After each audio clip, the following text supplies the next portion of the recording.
कर दो सर। हाँ sir, recording start. Okay, thank you sir. अच्छा देखो, good afternoon, good morning to all of you again. So income tax class में आज हम लोग बात क्या करेंगे, जो कल चल रहा था उसी का कंटिन्यूएशन। जैसे कि लास्ट क्लास में हम लोग हाउस प्रॉपर्टी कैलकुलेशन स्टार्ट किए थे। House property calculation in the sense income under the head house property. Income tax में कितना हेड होता है सर? 5। ठीक है, ठीक है, 5 हेड है। जैसे भाग में 5 उंगली है। इसमें हम लोग इससे पहले जो डिटेल्स डिस्कशंस किए हैं वो है सैलरी। फिर हम लोग स्टार्ट किया अभी हाउस प्रॉपर्टी। बाकी और भी 3 लाइन में वेट कर रहे हैं। ठीक है, जो वेट कर रहा है उसको करने दो, जो अभी है उसको अभी फोकस करते हैं। ठीक है, तो जैसे कि लास्ट क्लास मैंने आपको हाउस प्रॉपर्टी का एक बेसिक आइडिया दिया। मेनली लैंडलॉर्ड टेनेंट का कॉन्सेप्ट होना चाहिए पेयर पेई के बीच में, तभी जाके उस इनकम को हम लोग हाउस प्रॉपर्टी इनकम पे काउंट करेंगे। मैंने जो लैंडलॉर्ड होता है वो घर को रेंट पे देके भाड़े पे खाता है, सिंपल बात है। और उसका जो भाड़ा का इनकम है वो हाउस प्रॉपर्टी प्रोविजंस के हिसाब से उनका कैलकुलेशंस होता है, और फिर जाके गवर्नमेंट के घर में उनको टैक्स पे करना पड़ता है। ठीक है, this is a very basic concept. इसके साथ साथ मैंने आपको एक स्ट्रक्चर भी ड्रॉ करवाया था, मैंने फॉर्मेट, जिसमें आपको ये बताया गया था हाउस प्रॉपर्टी कैलकुलेशन करने के लिए आपको क्या क्या देखना पड़ता है।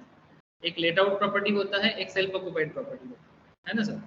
लेट आउट प्रॉपर्टी माने जो प्रॉपर्टी एक्चुअल में आपने भाड़ा दिया वो प्रॉपर्टी, और सेल्फ ऑक्युपाइड प्रॉपर्टी माने जिस प्रॉपर्टी को आप खुद के रहने के लिए यूज करते हो। किसके लिए यूज करते हो सर? खुद रहने के लिए जिसको आप यूज करते हो। तो जिस पे आप खुद रहते हो वो प्रॉपर्टी भी आपका हाउस प्रॉपर्टी का पार्ट है, याद रखिए सर। लेकिन अगर आपके घर में कोई ऐसा हिस्सा है जहां जिसको आप अपने, यस गुड मॉर्निंग, आपके घर में कोई ऐसा हिस्सा है जिसको आप अपने किस पर्पस में यूज करते हो?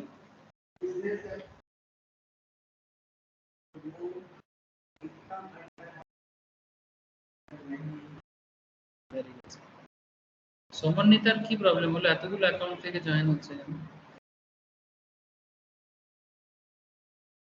সোমনিতা কি আমার আওয়াজ আসছে? তো এতগুলো অ্যাকাউন্ট থেকে জয়েনিং দেখাচ্ছে।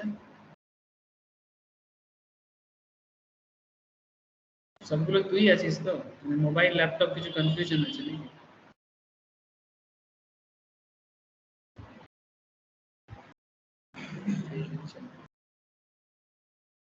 अगर तुम बिजनेस पर्पस के लिए अपना ही प्रॉपर्टी का कोई हिस्सा यूज करते हो, ठीक है, तो फिर वो बिजनेस प्रोफेशन हेड में जाएगा, वो हाउस प्रॉपर्टी हेड में नहीं आएगा।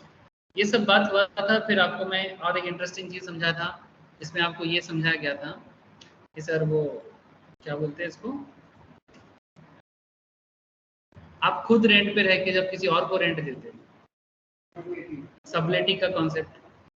इसके साथ साथ और एक चीज पर भी डिस्कशन हुआ था, इंटरेस्ट ऑन बोरोड कैपिटल, जो सबसे इंपॉर्टेंट हिस्सा था। इंटरेस्ट ऑन बोरोड कैपिटल में आपको बहुत कैलकुलेशंस का क्या ख्याल रखना पड़ता है कि इंटरेस्ट ऑन बोरोड कैपिटल अगर लेट आउट प्रॉपर्टी के केस में हो तो आपको जितना इंटरेस्ट भरोगे पूरा का पूरा इंटरेस्ट आप क्या कर सकते हो, डिडक्शन दिखा सकते हो। सेक्शन 24 सबसेक्शन डी, ये में है स्टैंडर्ड डिडक्शन। ये में है स्टैंडर्ड डिडक्शंस जो कि एनएबी के ऊपर 30% होता है, और 24 बी के अंदर है इंटरेस्ट ऑन बोरोड कैपिटल। अगर लोन का प्रॉपर्टी है और अगर लेट आउट वाला है तो जितना लोन भरोगे, इंटरेस्ट भरोगे एनुअल ईयर में, पूरा का पूरा आप उसमें क्या कर सकते हो, डिडक्शंस अवेलेबल करवा सकते हैं। और अगर अगर आपका সেলফ অকুপাইড প্রপার্টি है, শিল্পা কি ব্যাপারে দুটো দুটো দেখাচ্ছে? শিল্পার দুটো, সমন্বিতার দুটো। আমিও বুঝতে পারছি না, আমিও দেখছি এখানে আমাকে একটা শিল্পা দেখাচ্ছে। তাই তো দেখছি আমি, দুটো শিল্পা, দুটো সমন্বিতা। স্ক্রিন শেয়ার নেই, স্ক্রিন শেয়ার নেই, নেটওয়ার্ক ইস্যুস নাকি কেউ লিংক দিয়ে বদমাইশি করছে? এর আগে ক্লাসে একটা এরকম ছেলে না ছিল না এটা বদমাইশি করতো। হ্যাঁ টেকনিক্যাল প্রবলেম বোধহয়। মনে হচ্ছে এর আগে না এরকম একটা ছেলে ছিল ক্লাসে, ক্লাসকে ডিস্টার্ব করার জন্য এরকম করতো, ছেলেটাকে বাদ দিয়ে दिए एक्सेप्ट ही करो। एक लड़का था ऐसे क्लास को डिस्टर्ब करता था, सीए का एक लड़का ये हल्का इतना क्लास को डिस्टर्ब करता था क्या बताऊं। फिर एक दिन गुस्से में बहुत उसको झाड़ा, हमने पढ़ने आते हो तुम लोग प्रोफेशनल लेवल में बदमाशी करने आते हो, ठीक है। कोई किसी का पापा का नाम कॉपी करके ज्वाइन कर देता है, ठीक है। कोई बोलता है इसका गर्लफ्रेंड उसका गर्लफ्रेंड ये सब नाम देके ज्वाइन करता है, नहीं ये सब प्रोफेशनल क्लास में ये सब शोभा देता है। फिर हमें तुम या तो अपने आप को प्रोफेशनल स्टूडेंट कहना बंद करो या फिर बदमाशी करना बंद करो। पकड़ना मुश्किल होता है कौन कर रहा है, बट मैं समझ गया था, लेकिन आई थिंक आज ऐसा कुछ बात नहीं है।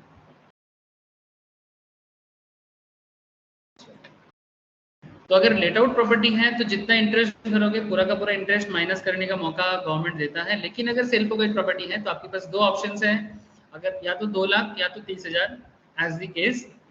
याद है ना सर, ये बहुत वाइटल कुछ डिस्कशन था जो आपको मैंने समझाया था। सर आज क्या करवाओगे? सर आज मैं आपको जो चीज़ में लेके जा रहा हूँ यही हाउस प्रॉपर्टी चैप्टर का सबसे important and technical part. Sir एक चीज़ देखो यहाँ पर, जब आपको मैंने छोटा सा एक फॉर्मेट ड्रॉ करवाया था, इसमें सबसे पहले आपको मैं एक चीज़ लिख के दिया था, कॉन्सेप्ट इज अबाउट GAB। क्या था कॉन्सेप्ट? GAB। GAB माने ग्रॉस एनुअल वैल्यू, ये तो हो गया इसका फुल फॉर्म। लेकिन ये ग्रॉस एनुअल वैल्यू तक पहुंचते कैसे हैं? क्या एग्जाम में ग्रॉस एनुअल वैल्यू हमेशा गिवन रहता है? Normally gross annual value given नहीं रहेगा, आपको ग्रॉस एनुअल वैल्यू खुद से कैलकुलेट करना पड़ेगा, और इसका कैलकुलेशन में थोड़ा लोचा है, पहले ही बोल दो। चलो मेरे साथ साथ कुछ एग्जांपल्स लिखो।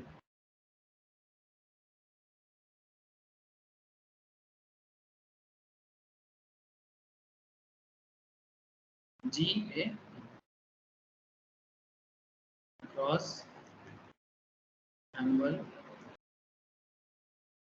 कंसंट्रेशन रखना सर, कंसंट्रेशन जो हिलाएगा वो फंसेगा, पहले ही बोल दिया। घर बनाओ, तेरे घर के सामने घर एक बनाएंगे, झूठा ही सही।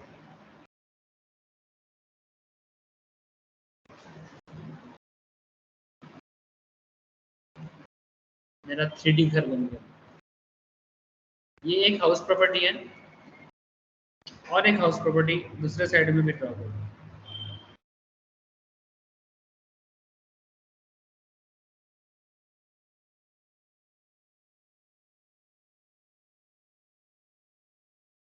अनदर हाउस प्रॉपर्टी,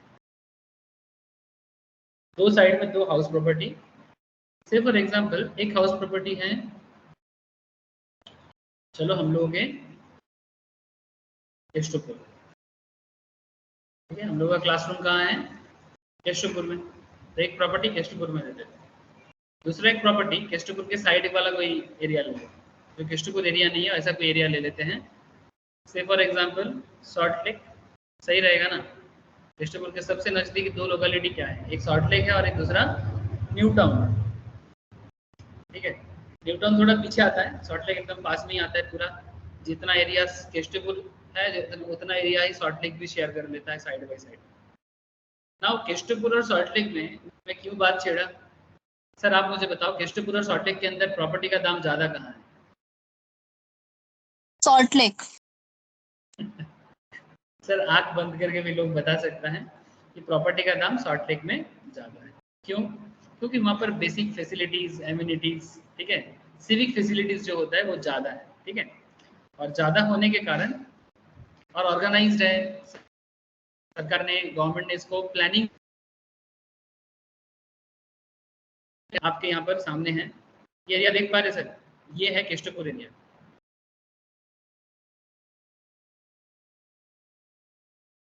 ठीक है। और ये है प्लानिंग सॉल्ट लेक सिटी।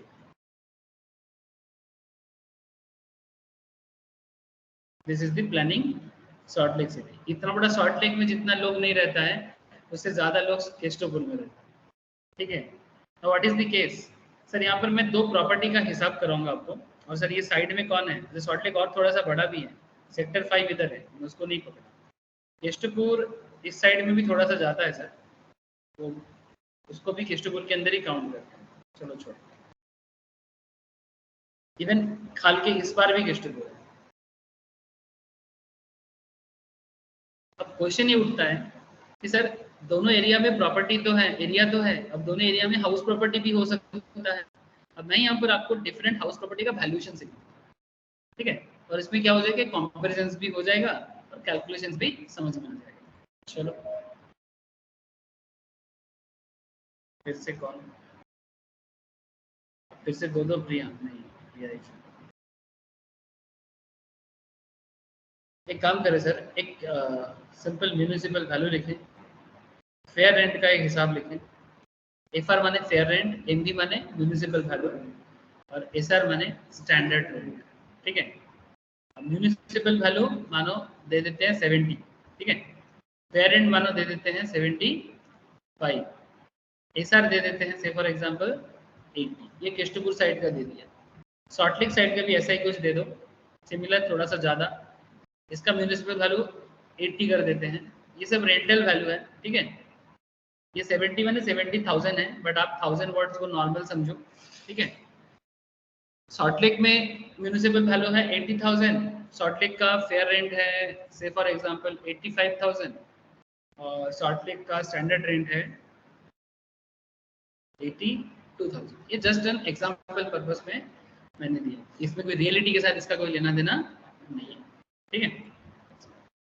अच्छा, मैं दोनों लोकेशन का एक कॉमन चीज क्या जानते हो, केस्टोपुर और सॉल्ट लेक का एक कॉमन पॉइंट क्या जानते हो, ये दोनों डिफरेंट लोकेलिटी तो है, लेकिन ये दोनों एक ही म्यूनिसिपल कॉर्पोरेशन के अंडर आता है, समझ रहे हो। They both comes under the same municipal corporations and municipal corporations का नाम क्या है, BMC, विधान नगर म्यूनिसिपल कॉर्पोरेशन, ठीक है। इस एरिया में दो म्यूनिसिपल कॉर्पोरेशन काम करता है सर आसपास में। एक है कोलकाता म्यूनिसिपल कॉर्पोरेशन जो सॉल्ट लेक के उस साइड में सारा केएमसी है, बट ये जो है ये बीएमसी है, विधान नगर म्यूनिसिपल कॉर्पोरेशन। और केस्टोपुर भी सेम कॉर्पोरेशन के अंदर आता है, ठीक है। तो सेम कॉर्पोरेशन के अंदर होने के कारण मैंने इसको कंपैरिजन करना सही रहेगा।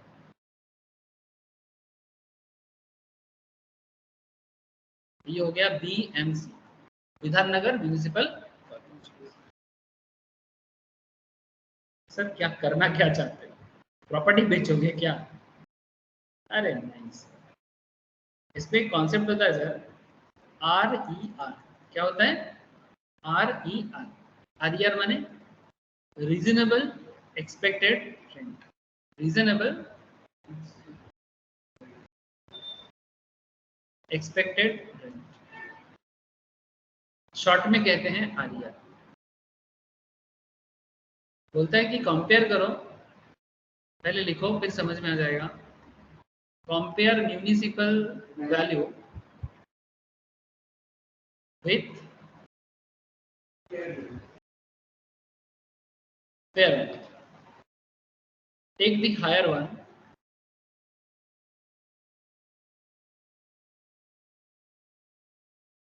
and subject to standard, very good, subject to standard। अब इसका क्या मतलब है, इसका मतलब कैसा है कि आपको क्वेश्चन में ना जीएबी कैलकुलेशन करने के टाइम पे एक कैलकुलेट करना पड़ता है आरईआर का, एक कैलकुलेट करना पड़ता है एआरआर का, ठीक है। कभी आपको क्वेश्चन बोलेगा आरईआर कैलकुलेट करो, कभी क्वेश्चन आपको बोलेगा एआरआर कैलकुलेट करो, कि भाई है क्या ये आरईआर, है क्या ये एआरआर, माथा खराब करके रख देता है सर, ठीक है। आरईआर एआरआर माथा खराब करना, लेकिन हम लोग इसको ऐसे समझेंगे ना कि कभी भी कुछ भी क्वेश्चन कर ले माथा तो खराब होने नहीं देंगे, ठीक है। क्या होने नहीं देंगे, माथा खराब होने नहीं देंगे, नहीं तो बहुत तंग करता है सीरियसली। ये देखो यहाँ पर एक फॉर्मेट आता है, ये देखो जीएबी कैलकुलेशन करना है, क्या लिखा है, एक्सपेक्टेड रेंट कैलकुलेट करो, फिर एक्चुअल रेंट रिसीव्ड और रिसीवेबल, इसको बोलते हैं ARR, ठीक है। फिर ये ARR और ER के अंदर बहुत सारा घोचला रहता है, अब ये घोचला को समझना है, ठीक है। आप लोग माथा मत लगाओ, अभी इस फॉर्मेट में माथा ना ही लगाए तो अच्छा है। So reasonable expected rent, compare municipal value with fair rent, take the higher one and subject to standard rate. अब मैंने आपको जो केस्टपुर वाला दिया था, केस्टपुर और शॉर्टेक वाला, आप कैलकुलेट करके मुझे बताओगे कि केस्टपुर का RER कितना होगा, बोलो। म्यूनिसिपल वैल्यू फेयर रेंट में टेक दी हायर, मैंने 70 एंड 75 में कंपेयर करो, take the higher, which is higher, इसके दोनों के अंदर कौन सा ज्यादा है, 75,000 ज्यादा है, 75 और 80 में कम कौन सा है, सब्जेक्ट टू स्टैंडर्ड रेट, मैंने इन दोनों में से कम क्या होगा, मैंने MBFR में टेक दी हायर, एंड इन दोनों के अंदर जो भी हायर होगा उसके साथ कंपेयर करना है स्टैंडर्ड रेट का, और उनमें से जो लोअर है उसको लेना है। सब्जेक्ट टू स्टैंडर्ड रेट का मतलब है स्टैंडर्ड रेट और दोनों के बीच में जो हायर है, इसमें से जो लोअर है उसको लेना है। तो 75 80 में लोअर कौन, 75, तो आपका आंसर होगा 75। तो रीजनेबल एक्सपेक्टेड रेंट हो जाएगा केस्टपुर का 75। तो अगर आपको केस्टपुर पता लग गया तो आप मुझे अभी शॉर्टलेक वाला बता दो, MBFR take the higher, MBFR take the higher 80 85 which is higher 85, subject to standard rate which is lower 82, तो 82 लोअर है, तो आपका शॉर्टलेक वाला केस में RER हो जाएगा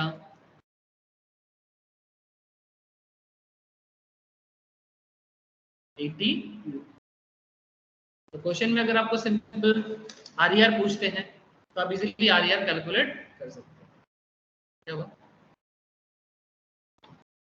आप सिंपली RER कैलकुलेट इस तरह से कर सकते हो, MBFR take the higher subject to standard, यानी जो दोनों में से कम होगा, दोनों में से जो कम होगा, ठीक है सर। बात यहीं पर खत्म नहीं होता, कहानी में भी बहुत कुछ बाकी है। সবাই লিখে নিয়েছে এটা আর বুঝতে পেরেছে? हाँ सर, RER কিভাবে বেরোলো বোঝা গেছে? बोलो सर बोलो, कुछ तो कहो, चुप ना रहो, कुछ तो कहो, चुप ना रहो। सर अब क्या बताओगे? सर कुछ नहीं, मैं आपको भी थोड़ा सा एग्जांपल देता हूँ।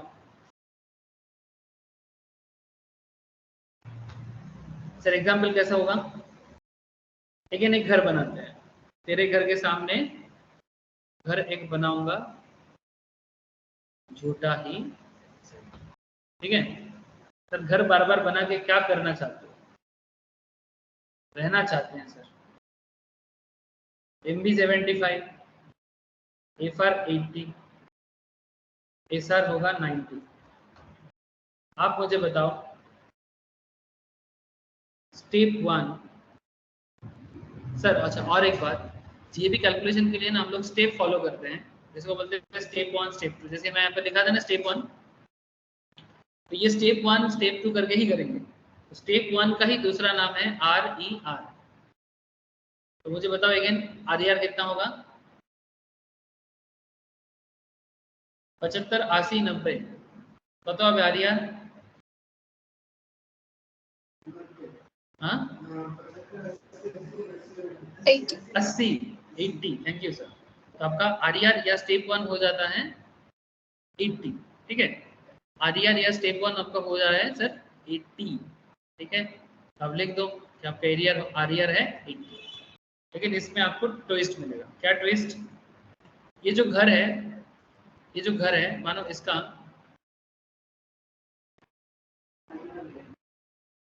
ठीक है, इसका एनुअल रेंट है मानो,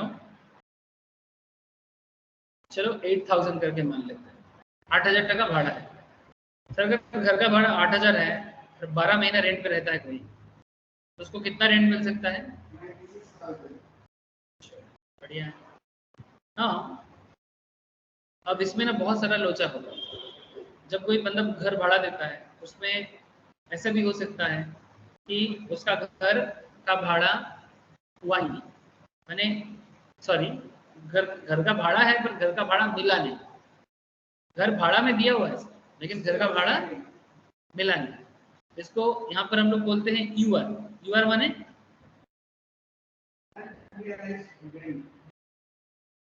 ठीक है, अनरियलाइज्ड रेंट।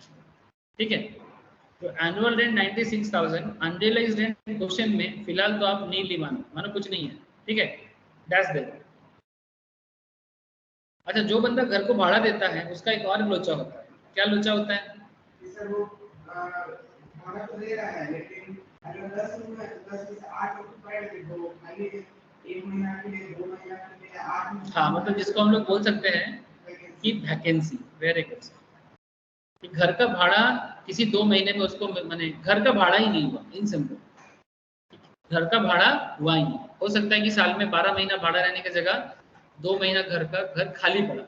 ठीक है, तो 10 महीना भाड़ा होगा, 2 महीना वैकेंसी हुआ होगा, तो जो 2 महीना वैकेंसी वो लॉस होता है उसका, है ना। जिसका रेंटेड से जिसका चलता है उसका वैकेंसी माने उसका लॉस ही तो है। तो ये हो गया वैकेंसी। सर इस क्वेश्चन में हम लोग वैकेंसी को भी फिलहाल नील मानते हैं, फिलहाल नील मानते हैं। धीरे धीरे इसको मैं मतलब अपग्रेड करूंगा। तो there is a concept known as actual rent. क्या है सर? सिर्फ एक्चुअल रेंट लिखो। ठीक है, there is a concept known as actual rent. अब एक्चुअल रेंट कैलकुलेट कैसे होता है? एनुअल रेंट से जब अनरियलाइज्ड रेंट वैकेंसी माइनस किया जाता है तो हमें एक्चुअल रेंट। अगर यहाँ पर तो नील है, यहाँ पर तो जीरो है, बट अगर किसी क्वेश्चन में अनरियलाइज्ड रहता, वैकेंसी रहता, तो उसे माइनस करते और माइनस करके हमें जो वैल्यू मिलता उसको हम बोलते हैं एक्चुअल रेंट। तो हमारे केस में क्योंकि 90,000 का मेरा एनुअल रेंट था, ठीक है, और अगर मेरा कोई वैकेंसी या अनरियलाइज्ड का कॉन्सेप्ट नहीं है, अगर मेरा कोई वैकेंसी या अनरियलाइज्ड का कॉन्सेप्ट नहीं है, तो जो मेरा एनुअल रेंट होगा वही मेरा एक्चुअल रेंट होगा। Yes or no? If there is no unrealized rent, if there is no vacancy, then my unrealized rent, then my annual rent is equivalent to my actual rent, है ना। But ये हर case में नहीं होता,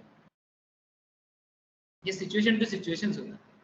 If there is no unrealized rent, if there is no vacancy, then your actual and annual is same. But if there is a differences, then you can find the differences.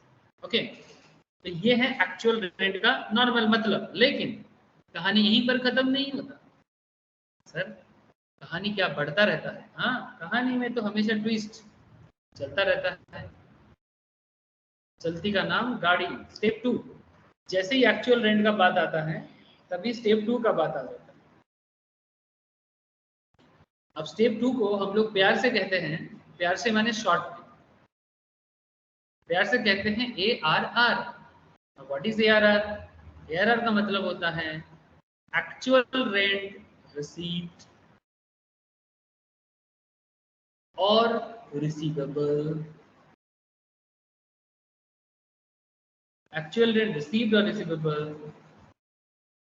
एक चीज यहां पर मैं भूल गया, इफ एक्चुअल के पहले एक इफ वर्ड जोड़ो। इफ एक्चुअल रेंट रिसीव्ड और receivable is greater than, sign दे दो, is greater than step 1, then step 2 applicable. Step 2 applicable. And what is your step 2? अब यहाँ यही जवाब दोगे कि एक्चुअल रेंट रिसीव्ड और receivable.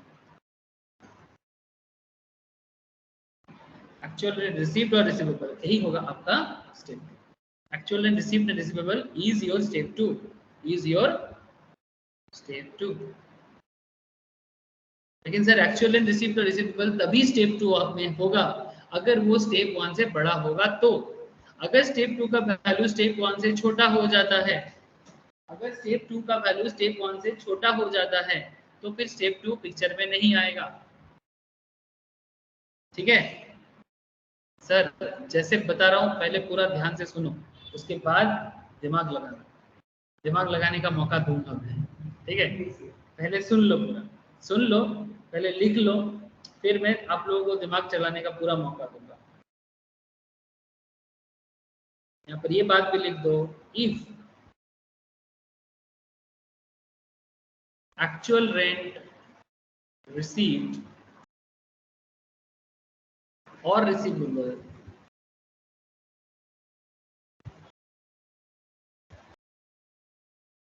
is less than step 1, then step 2 not applicable. n dot a dot माने not applicable। इसको आप इस तरह से भी लिख सकते हो, ARR माने एक्चुअल रेंट रिसीव, ARR माने actual rent received and receivable greater than equals to RER। अगर ARR RER से बड़ा है तो वही स्टेप 2 है, माने ARR अगर इससे बड़ा है तो ARR ही स्टेप 2 है, ARR ही स्टेप 2। ARR का वैल्यू जो होगा वही स्टेप 2 का वैल्यू। लेकिन ARR अगर less than equals to, sorry less than equals नहीं, लेस देन, अगर ARR लेस देन RER होता है तो स्टेप 2 नॉट एप्लीकेबल, होगा ही नहीं। हाँ सर, हाँ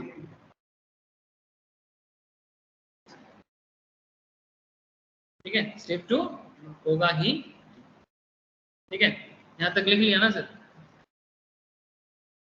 नेक्स्ट, हाँ क्वेश्चन उठता है सर, तो फिर ARR कैलकुलेट करने का सिस्टम क्या है actual and received and receivable का? इसके लिए आपको क्वेश्चन में नॉर्मली एनुअल रेंट दिया रहेगा, फिर वहां से आपको मे बी अनरियलाइज्ड का डिटेल्स दिया रहेगा, उसको माइनस करना होता है, या फिर आपको क्वेश्चन में साथ में वैकेंसी का भी डिटेल्स दिया रहेगा। तो व्हेन यू माइनस और डिडक्ट द अनरियलाइज्ड और vacancy from annual rent, annual rent minus unrealised minus vacancy equals to ARR। और इतना सारा करने के बाद अगर स्टेप 1 से माने RER माने स्टेप 1 से, अगर इतना सारा चीज करने के बाद स्टेप 1 से स्टेप 2 बड़ा होता है, ठीक है, तो वो पिक्चर में ARR के नाम पे आ जाता है, और अगर वो छोटा हो जाता है तो वो पिक्चर में नहीं आता। लेकिन सर कब होता है, क्यों होता है, मैं आपको बोला ना, पहले आप लिखो, दिमाग चढ़ाने का भी मैं आपको मौका दूंगा, ठीक है? यहाँ तक लिख लिया ना सबने? ठीक है, सबाई लिखे थे? हाँ सर। अब कहाँ, ओके सर, अब देखो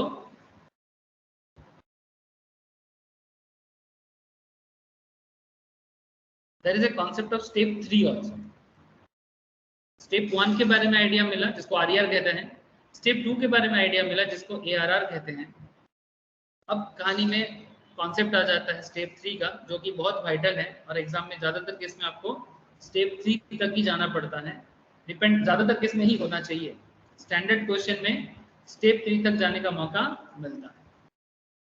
सेम क्वेश्चन, जिस क्वेश्चन को मैं यहाँ पर बना के लेके आ रहा हूँ उसी क्वेश्चन को ही मैं फॉरवर्ड कर रहा हूँ, कि वही जो तेरे घर के सामने घर एक बनाया था, झूठा ही सही, जिसमें 8,000 का भाड़ा था, 96,000 एनुअल रेंट था, ठीक है, इसी को मैं थोड़ा सा चेंज करूँगा। अगेन एनुअल रेंट मानो मेरा है कितना, 96,000। कैसे मिला था ना सर? 8,000 का भाड़ा है और 12 महीने का, लेकिन इस बार कहानी में ट्विस्ट, इस बार मैं मानूंगा कि मेरा 3 महीना घर का किराया मुझे नहीं मिला, क्योंकि मेरा प्रॉपर्टी वैकेंट था, क्योंकि मेरा प्रॉपर्टी वैकेंट था। तो सर वैकेंट के कारण प्रॉपर्टी ओनर को लॉस होता है। सर अगर 8,000 भाड़ा है और 3 महीना वैकेंट है, 3 मंथ्स, कितना लॉस हो जाएगा?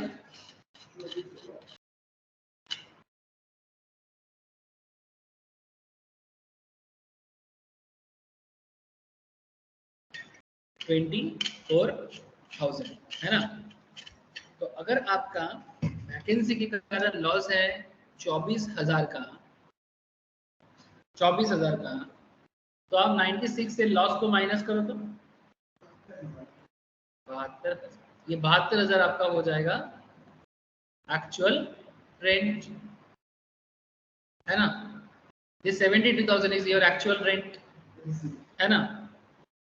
Now there is a big question. मैं आपको क्या सिखाया था अभी कि सर स्टेप 2 आने के लिए स्टेप 2 को स्टेप 1 से ज्यादा होना पड़ता है, लेकिन अगर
नहीं, सेल्फ ऑक्युपाइड में तुम रेंट कहाँ मिलेगा तुमको?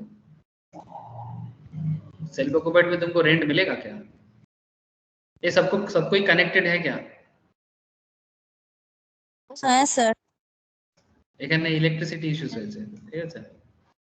এখানে ইলেকট্রিসিটি ইস্যুস হয়েছে, ওই জন্য নেটওয়ার্ক চলে গেছে। আমি আপাতত মোবাইল নেটওয়ার্কে জয়েন করেছি, যদি কারেন্ট চলে আসে তাহলে আমার একবার নেটওয়ার্কটা শিফট করব। আমি ক্যামেরাটা অফ করে দিচ্ছি যাতে নেটওয়ার্কটা কম খায়, ঠিক আছে। চলো, স্ক্রিন শেয়ার আছে না স্ক্রিন রিশেয়ার করব? স্ক্রিনশট ছিলই তো, ছিল, এখন ঠিক অফ আছে। হয়ে चले एससे था। হ্যাঁ স্যার। तुमको ज्वाइनिंग हुआ क्या सर? हाँ? ओके नहीं किया, नहीं तेरा ज्वाइनिंग नहीं दिखा रहा है मुझे। और एक बार नहीं दिखा रहा है, नेटवर्क शायद स्लो हो गया। और एक बार निकल के ज्वाइन कर। रुको सर, ऑफलाइन वाले को भी ऑनलाइन ज्वाइन करा रहे हैं।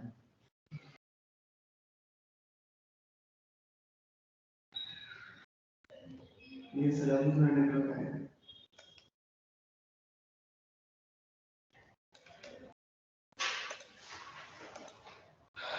गेट खोल दो, गेट खोल दो। नहीं हुआ अभी, हो नहीं रहा है, कभी हो गया। खोल के पूरा खोल दो। नहीं हो रहा है,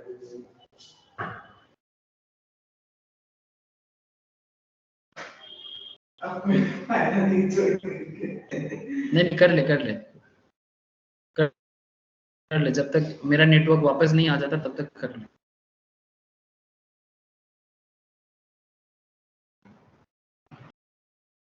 ये गर्मी के कारण हो रहा है सर, ये सबको इतना एक साथ एसी चला रहा है ना, इलेक्ट्रिसिटी डिपार्टमेंट भी लोड नहीं ले पा रहा।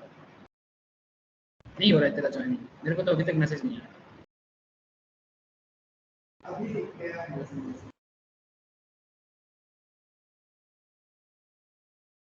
कर ज्वाइन कर, ज्वाइन हो गया? नहीं, मेरा यहाँ पर दिखा नहीं रहा है, वही तो मैं बोल रहा हूँ। क्या दिखा रहे हैं?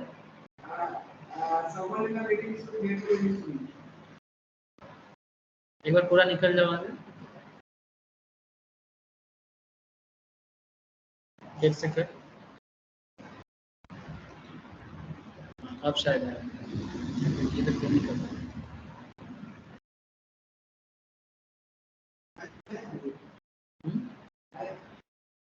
तेरा अभी तक नहीं आया शायद। तेरा नेटवर्क क्या कौन सा यूज करते हैं, जियो, एयरटेल? टावर है फोन में?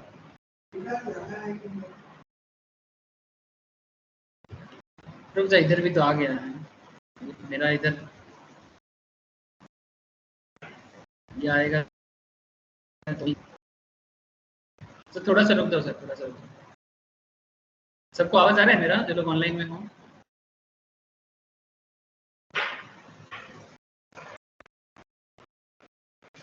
হ্যাঁ স্যার। আওয়াজ আসছে আমার? হ্যাঁ স্যার। হ্যাঁ স্যার। আওয়াজ আসছে? কারেন্ট চলে এসেছে? শেয়ার আছে, কারেন্ট এসছে কিন্তু নেটওয়ার্ক আসেনি এখন। নেটওয়ার্কটা এখনো আসেনি।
स्क्रीन है?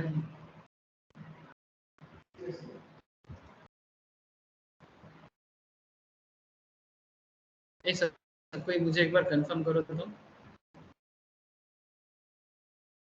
हेलो, आवाज আসছে? স্ক্রিন শেয়ার আছে? হ্যাঁ স্যার। ठीक है सर, थैंक यू। चलो, आई होप आपको इंट्रोडक्शन नहीं होगा। अच्छा, तो सर 96,000 मेरा एनुअल रेंट था और 24,000 मेरा लॉस हो गया था वैकेंसी के कारण, तो मेरा एक्चुअल रेंट हो गया 72,000। अब यहाँ पर केस क्या हो गया कि आप याद करो, मैंने आपको बताया था कि आपका स्टेप 1 आया था 80,000 का, है ना? आपका स्टेप 1 आया था 80,000 का और आपका एज पर करेंट सिचुएशंस आपका एक्चुअल रेंट हो गया 72,000 का। सो 80,000 आपका एक्चुअल स्टेप 1 है और एक्चुअल रेंट 72, तो क्या आपका स्टेप 1 आपका स्टेप 2 स्टेप 1 से छोटा नहीं हो जाता? मैंने एक्चुअली एआरआर स्टेप 2 आने के लिए क्या बताया मैंने आपको कि एक्चुअल रेंट रिसीव्ड और रिसीवेबल स्टेप 1 से बड़ा होना चाहिए, तब जाके स्टेप 2 पिक्चर में आएगा।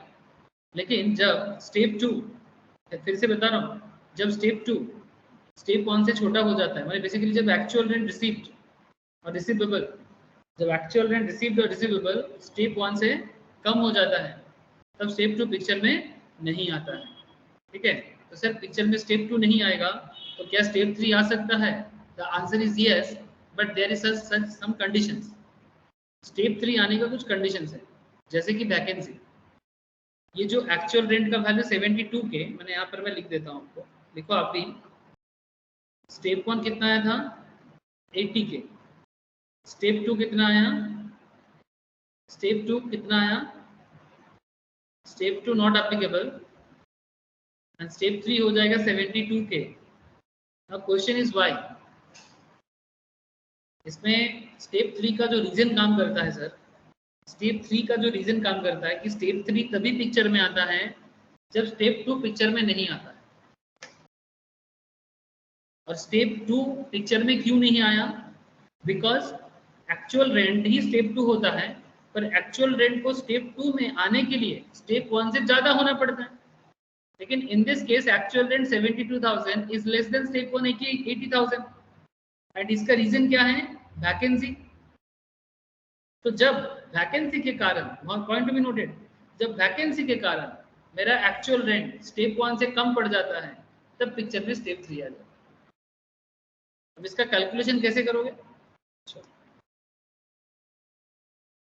यहाँ पर एक स्टेप 3 बोल के हेडिंग कर दो और लिखो इफ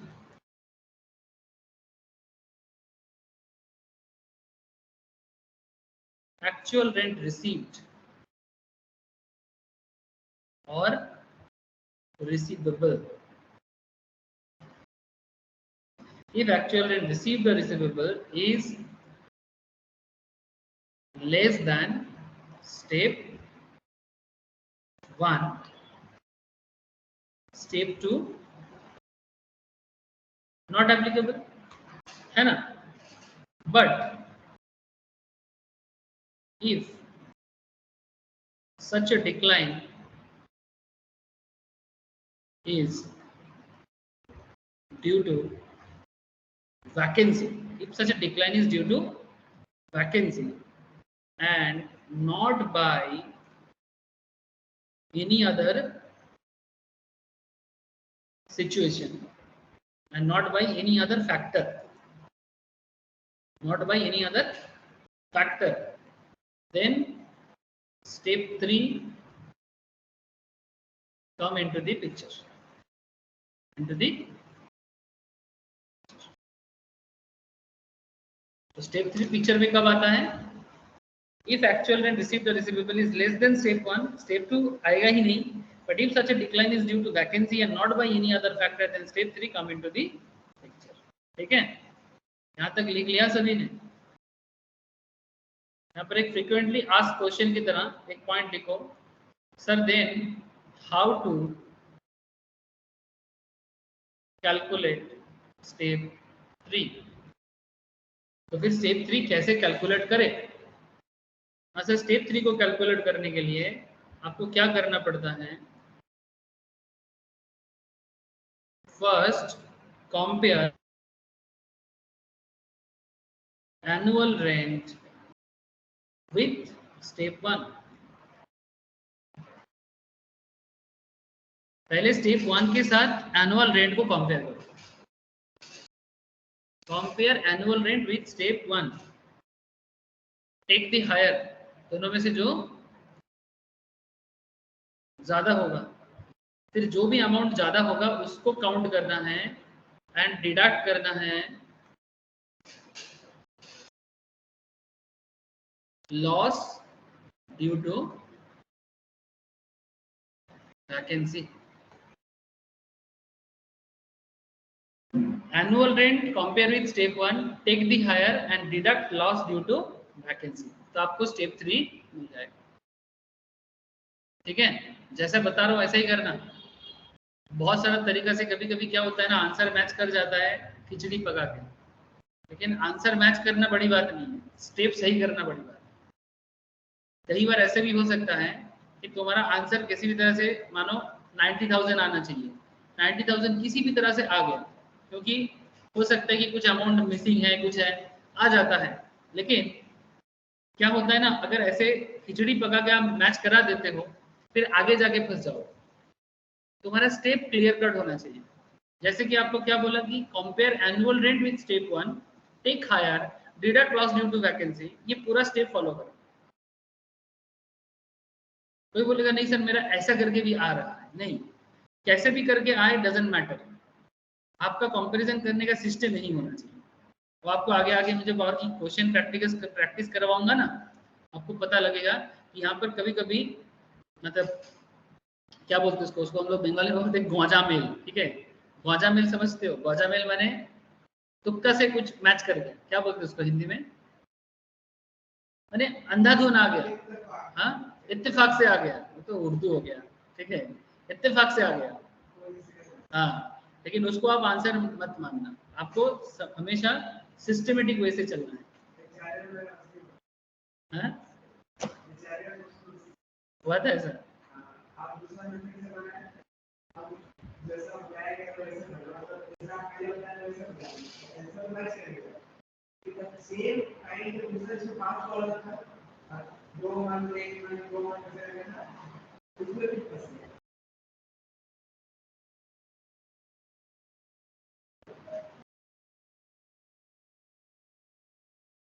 नेक्स्ट चलो सर, अभी हम लोग बात करेंगे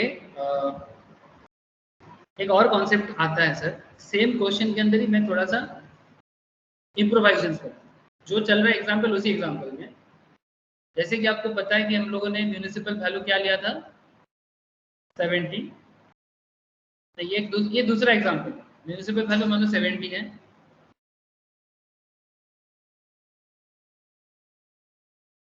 फेयर रेंट मानो 75 है, स्टैंडर्ड रेंट मानो 85 है, ठीक है। ये सिचुएशंस आपको दिया है। अब ऐसे सिचुएशंस में आपको एनुअल रेंट दिया है, इसको मैं सेम ही रखता हूँ 8,000 टका करके 12 महीने का 96,000। वैकेंसी मैं 3 महीना ही ले लेता हूँ, 3 मंथ वैकेंसी होगा, 12 महीने 8,000 करके कितना 24,000, ठीक है। इसमें एक नया चीज मैं जोड़ूंगा और वो है UR, माने अनरियलाइज्ड रेंट, माने आपके घर पे भाड़ा तो है पर किराएदार आपको भाड़ा दे नहीं रहा है, पेंडिंग रखा है, मैंने पेंडिंग रखा है, ठीक है। तो उसने अगर पेंडिंग रखा तो आपको तो नहीं मिल रहा है, और आपको नहीं मिल रहा है तो फिर उसका हिसाब एक्चुअल रेंट में कैसे आएगा? तो अनरियलाइज रेंट मान के चलते हैं 24,000 का पेंडिंग है। तो सर अगर 96,000 एनुअल रेंट है, वैकेंसी 24,000 का लॉस है और अनरियलाइज भी 24,000 है, तो आपका एक्चुअल रेंट क्या हो जाएगा? 24 इंटू 24 48 एंड 48 इंटू 2 होता है 96, तो 96 माइनस 48 माने 48,000, ठीक है। मैं के करके लिख रहा हूँ, आप लोग मत लिखना, एग्जाम में के करने से काट देगा, ठीक है। मैं तो जस्ट अंडरस्टैंडिंग के लिए कर रहा हूँ, आप लोग मत लिखना, आप लोग पूरा पूरा लिखिए सर। ना क्वेश्चन ये उठता है सर ये तो हुआ, लेकिन मैंने जो एग्जांपल दिया इसमें MB FR SR स्टेप 1 क्या होगा? MB के साथ FR का कंपेयर करो, 70 75 टिकटी higher, subject to standard rent जो लोअर होता है, तो 70 75 में हायर 75 है, 75 85 में लोअर 75 है, तो आपका स्टेप 1 क्या हो जाता है? 75,000। स्टेप 1 दैट इज 75K, जो कि हमारे यहाँ पर RER बन गया। अब हमें चाहिए स्टेप 2 और आपको चाहिए स्टेप 3 ऑल्सो, बट इंटरेस्टिंगली जब आपके क्वेश्चन में वैकेंसी है, आप यहाँ पर कंपेयर करो सर, वैकेंसी 24,000 का है, अनरियलाइज 24,000 का है, तो आपका एक्चुअल रेंट 48 हो गया, तो आपका एक्चुअल रेंट 48 और आपका step 1 which is higher, step 1 higher, तो स्टेप 1 हायर होने से स्टेप 2 होता है क्या? स्टेप 2 होने के लिए स्टेप ARR को हायर होना पड़ता है, तो एक्चुअल रेंट जब ये जो एक्चुअल रेंट है ये जब स्टेप 1 से ज्यादा होता है तभी जाके स्टेप 2 आता है, लेकिन ये जब लोअर होता है तो स्टेप 2 नहीं आता है, और ना आने का कारण क्या है? Vacancy as well as unrealised, ठीक है। तो इन दिस सिनेरियो वैकेंसी भी है, अनरियलाइज्ड भी है, ठीक है। तो जब vacancy is also there, unrealised is also there, तो आपको स्टेप 2 तो नॉट एप्लीकेबल है, वो तो दिख ही रहा है। तो स्टेप 2 नहीं आएगा तो स्टेप 3 पिक्चर में आ जाएगा। लेकिन क्वेश्चन उठता है सर स्टेप 3 कितना होगा, स्टेप 3 कितना। अब स्टेप 3 कितना होगा इसको कैलकुलेट करने के लिए आपको थोड़ा सा मेहनत करना पड़ेगा। क्यों? क्योंकि ये नॉर्मल स्टेप 3 नहीं है। अभी मैं आपको जो स्टेप 3 लिखाया, हाउ टू कैलकुलेट स्टेप 3, ये ओनली वैकेंसी वाला स्टेप 3 था। लेकिन अभी जो मैं आपको कराने जा रहा हूँ वो नॉर्मल वाला स्टेप 3 नहीं है, ये unrealised and vacancy mixed up वाला है। तो लिखिएगा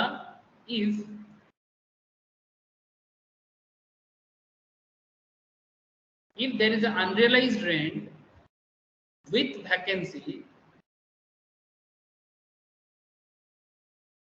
then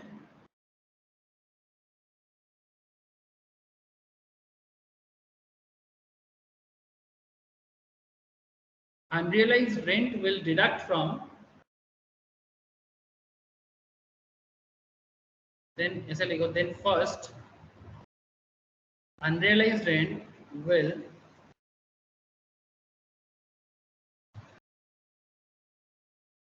deduct from annual rent. Unrealised rent को पहले एनुअल रेंट से माइनस करो एंड देन जो बैलेंस अमाउंट है ना, balance amount compare with, balance amount को कंपेयर करो स्टेप 1 के साथ, balance amount compare with step 1, ठीक है।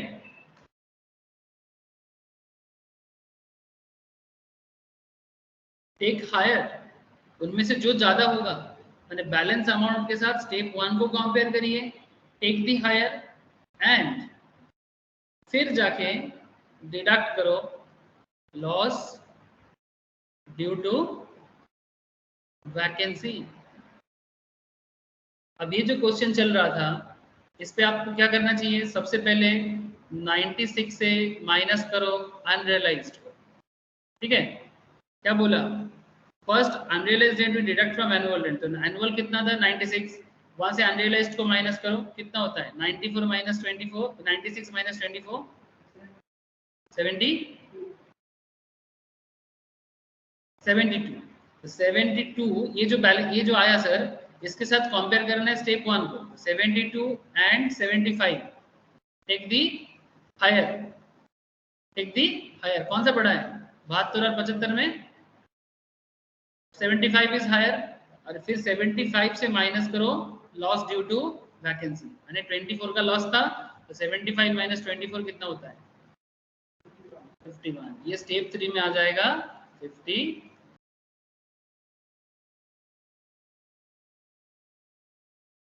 ठीक है, समझ में आ रहा है ना, बोला था ना कि हाउस प्रॉपर्टी है छोटा चीज बट इसके अंदर थोड़ा सा धमाका है, ये सब धमाका है, ज्यादा रॉकेट साइंस वाला नहीं है पर थोड़ा आपको पजल्ड कर, ठीक है। अगर आप प्रैक्टिस में नहीं रहोगे ना, इसको कंपेयर करना है, आज जितना इजीली समझ रहे हो कल उतना इजीली भूल भी जाओ, ठीक है। कनेक्टेड रहना है सर, ठीक है, हमेशा कनेक्टेड रहना है, इसलिए जितना इजीली याद कर पाओगे, अभी तो समझ में आ रहा है अगर कंसंट्रेशन में सुन रहे हो तो, और जो अगर इसमें भी कंसंट्रेशन नहीं दिया वो तो गया सर, वो तो फंस जाएगा। जिसका कंसंट्रेशन लैग हो रहा है ना ड्यू टू एनी रीजन, वो तो गया, क्या बोलते हैं ना, गया भैंस पानी में, वो हालत होगा। चलो सर यहाँ तक तो बहुत अच्छा समझ में आया, सर आगे, सर आगे क्या है, क्वेश्चन प्रैक्टिस करना है, कितना समझ में आया वो देखना है, ठीक है। कितना पानी है और कितना दूध है अब पता लगेगा।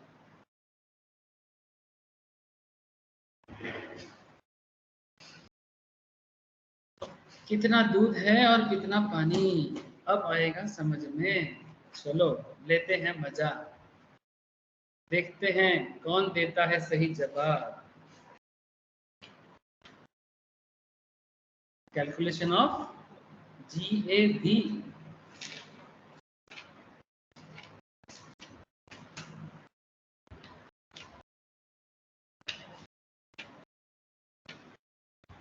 चलो अभी आप लोग मुझे कैलकुलेट करके बताओगे।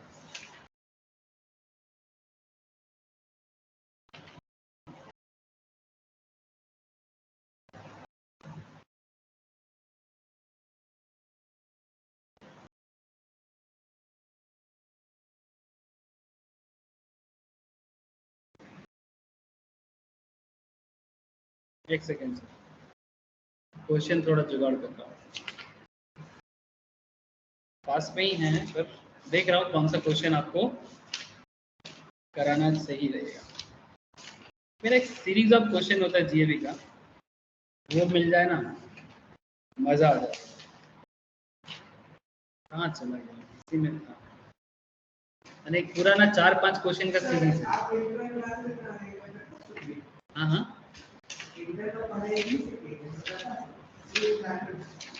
नहीं, यहाँ से क्यों कुछ भी पूछता रहता है।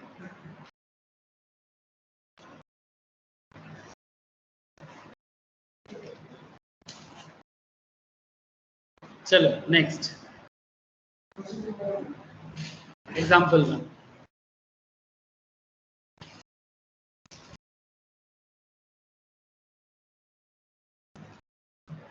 ये जो एग्जाम्पल मैं अभी आपको दे रहा हूँ, ये एग्जाम्पल को सॉल्व करने का ना एक तरीका है। तरीका मैं एक क्वेश्चन में बता दूंगा, दूसरा में आप लोग खुद ही करो, ठीक है। चलो पहले थोड़ा इजी इजी देते हैं, इजी इजी दे रहे हैं, जल्दी जल्दी बोलना। हाँ, मानो 4 घर है, तेरे घर के सामने घर एक बनाएंगे, छोटा ही सही। ए घर, बी घर, सी घर, डी घर, ई घर, ठीक है। 4 घर है, चारों घरों का अलग अलग दिया है एम भी माने म्यूनिसिपल वैल्यू, एफ आर माने फेयर रेंट, एस आर माने स्टैंडर्ड रेंट। अब जिसका म्यूनिसिपल वैल्यू ए का दिया है 40, फेयर रेंट दिया है 46, एस आर इसका दिया ही नहीं।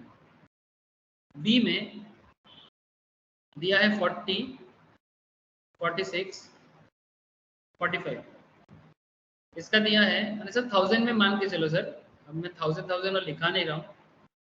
40, 46, 35, 40, 48, 45 और इसका है 40, 51, 63, ठीक है। नाउ टेल मी, 4 अलग अलग घर है, स्टेप 1 क्या होगा? स्टेप 1 माने आर ई आर, ठीक है। कहीं कहीं आपको दिखेगा ई आर बोल के भी लिखा रहता है, जिसको मैं रीजनेबल एक्सपेक्टेड रेंट बोल रहा हूँ। किसी किसी जगह में उसको सिर्फ एक्सपेक्टेड रेंट भी बोलता है। सभी घर का अलग अलग होगा, आपको बताना है।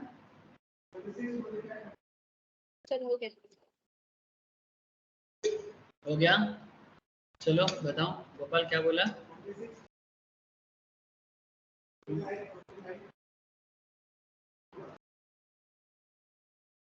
सबका आंसर मैच किया? देखो, MVFR take the higher subject to standard rent whichever is low. MVFR take the higher subject to standard rent माने MVFR में जो हायर होगा उसके साथ स्टैंडर्ड रेंट का कंपेयर करना, जो कम होगा वो आपका जवाब बनेगा। कोई दिक्कत नहीं है इसमें, आई होप सबका ठीक है। सनन का ही आया है सर, सनन, शिल्पा, आरजो, नील, एवरीबॉडी हाँ सर हो हाँ सर। का, प्रिया, शालिनी, समन्विता, सबको पूछ रहा हूँ मैं, ऐसा नहीं कि एक का नाम लिया तो उसी को पूछ रहा हूँ। हाँ ठीक सर। है, ठीक है सर। ओके अभिजीत, अभिजीत का नाम नहीं लिया था। अभिजीत हाँ सर बोला। If the property is let out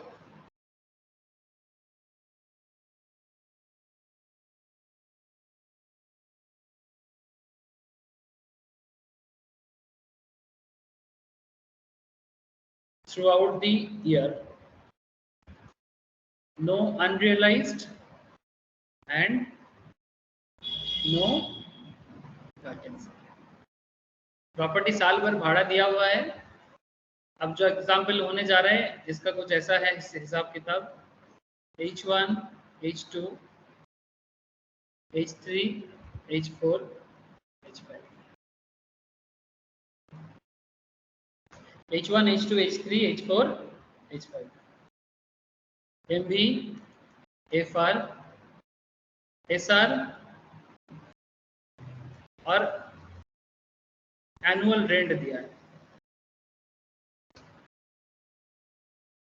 calculate क्या करें? चलो पहले डिजिट बता देते हैं। 105, 107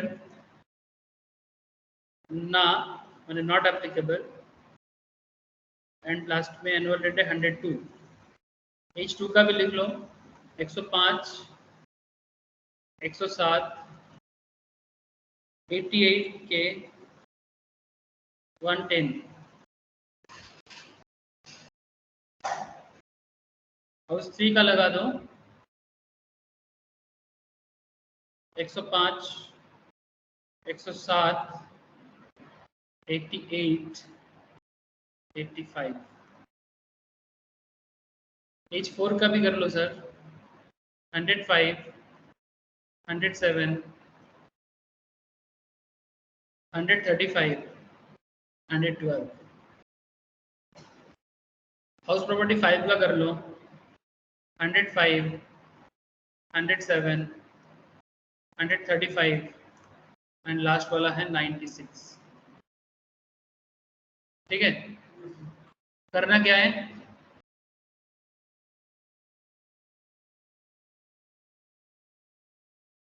करना क्या है sir? Calculate step 1 and step 2। Step 1 and step 2 बताओ। H1 का, H2 का, H3 का, H4 का, H5 का, step 1 as well as step 2। ये कैलकुलेट करके मुझे बताना है।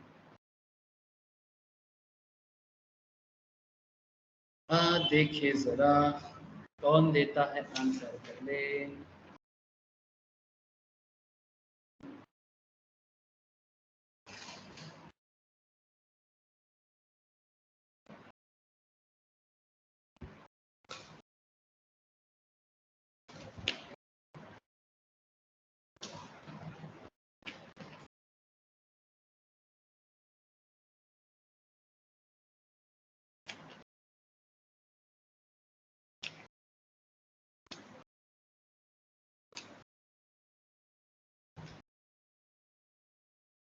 डन।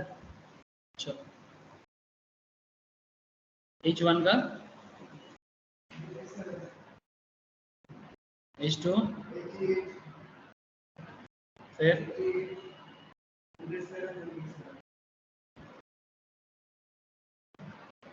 स्टेप 2 बोलो।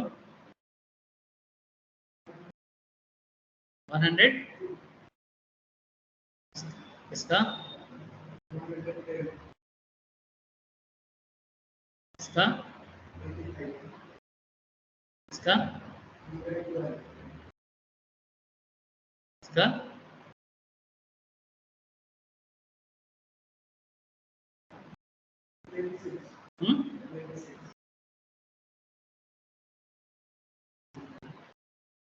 जहां जहां में लिखा नहीं इसका मतलब गलत हुआ है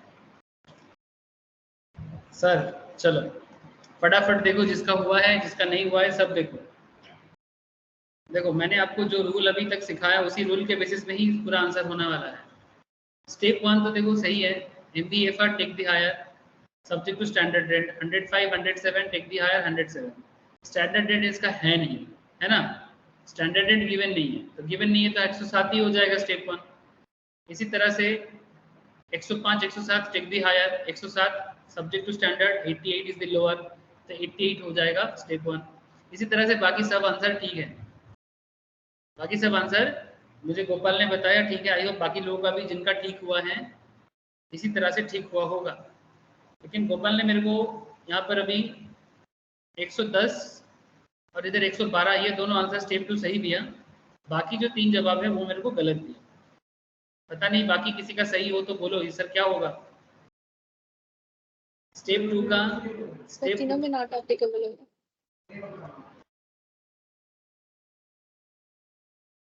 तीनों में नॉट एप्लीकेबल होगा। Very good sir. अब क्यों नॉट एप्लीकेबल हुआ, चलो मैं बता देता हूँ एक बार जिन लोगों को समझ में नहीं आया। हाँ, ये जो यहाँ पर एनुअल रेंट दिया है और क्वेश्चन में क्योंकि अनरियलाइज्ड और वैकेंसी नहीं है, तो if there is no unrealised and no vacancy then your annual rent is your actual rent. Hello, ये चीज हम लोग कुछ देर पहले डिस्कशन किए थे कि अगर आपके क्वेश्चन में अनरियलाइज नहीं है, वैकेंसी नहीं है, तो एनुअली आपका एक्चुअल है। तब एक्चुअल रेंट अगर आपका 102 है और आपका स्टेप 1 अगर 107 है, तो एक्चुअल रेंट अगर स्टेप 1 से ज्यादा होता है तभी जाके वो स्टेप 2 में आता है। अगर एक्चुअल रेंट स्टेप 1 से ज्यादा नहीं है तो वो स्टेप 2 में नहीं आएगा। ये बात तो गांठ बांध लो, ये बात गांठ बांध लो सर।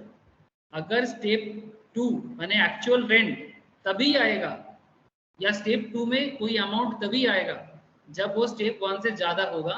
जैसे कि एक्चुअल रेंट अगर स्टेप 1 से ज्यादा हो तो भी वो स्टेप 2 में आता है, नहीं तो नहीं। पहला केस में 102 बड़ा कि 107 बड़ा, 102 छोटा हो गया ना, तो नहीं आएगा। लेकिन हाउस 2 के केस में तुम्हारा एनुअल रेंट है 110, मैंने एक्चुअल रेंट भी 110 और तुम्हारा स्टेप 1 है 88, तो 88 एंड 110 में which is higher, actual rent is higher. तो अगर actual rent greater than step 1 होता है तो वो स्टेप 2 में आता है, इसीलिए 110 स्टेप 2 में आया। लेकिन जब भी actual rent less than step 1 हो जाता है, स्टेप 2 नॉट एप्लीकेबल हो जाता है। अब आपके मन में क्वेश्चन चल सकता है कि सर 2 नॉट एप्लीकेबल होने से तो स्टेप 3 आना चाहिए, लेकिन सर स्टेप 3 तो तभी आएगा ना if there is an concept of vacancy या फिर वैकेंसी विद अनरियलाइज्ड।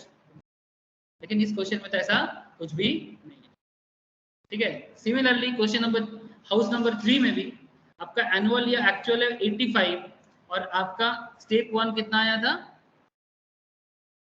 88, तो 85 बड़ा कि 88 बड़ा, ऑब्वियसली 88 बड़ा, तो स्टेप 1 ज्यादा है स्टेप 2 से, तो यहाँ पर भी ये नॉट एप्लीकेबल होगा।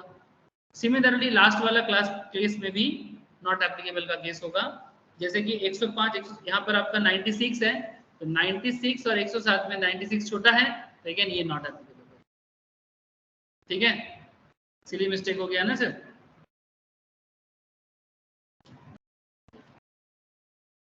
बोलो सबको समझ में आया। स्टेप 2 कैलकुलेशंस, किसी को कोई डाउट है तो पूछ लो सर, क्योंकि जितना समय जाएगा हम लोग कॉम्प्लेक्सिटीज में बढ़ते जाएंगे, मतलब और डेप्थ में चले जाएंगे ना, तो लेवल अप हो जाएगा, और लेवल अप होगा तो ये और कंफ्यूज करेगा आपको। इसलिए अगर किसी को अभी तक कोई डाउट है तो पूछ लो। हाँ सर, क्लियर है सबको, सवाई बुझते पारछे तो? हाँ सर। चलो हाँ सर। देखिए जरा इसमें कितना है। Next question, example 3।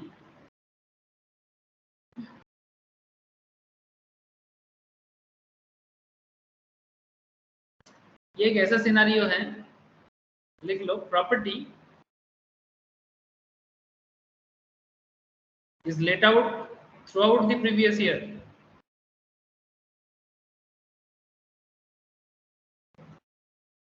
Property is let out throughout the previous year, but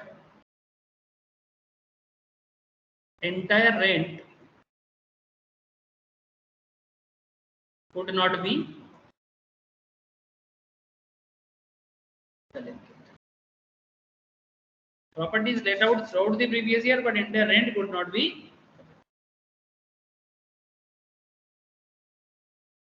अब आपके सामने कुछ घर आएगा, कुछ लोगों का घर, X का घर, Y का घर, Z का घर, A का घर, B का घर। MB, FR, SR, AR અને AR माने सॉरी एनुअल में का कभी कभी एनुअल और एक्चुअल में डिफरेंस भी रहता है। लास्ट में आ जाएगा अनरियलाइज्ड। ठीक है, वैल्यू दे देता हूं सर, फटाफट करो। 60, 68, 62, 66, 2, 60, 68, 62, 66, 2, 60, 68, 70, 72, 5, 112, 117, 115, 120, 50। बी का घर का 112, 117, 115, 110, 40।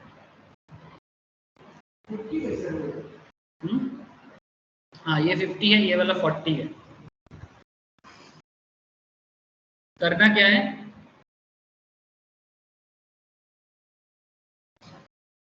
पहले तो एक्चुअल निकालो, मैंने ARR, फिर step 1, step 2 and GF। Step 1 निकालो, स्टेप 2 निकालो और लास्ट में GF भी निकालो।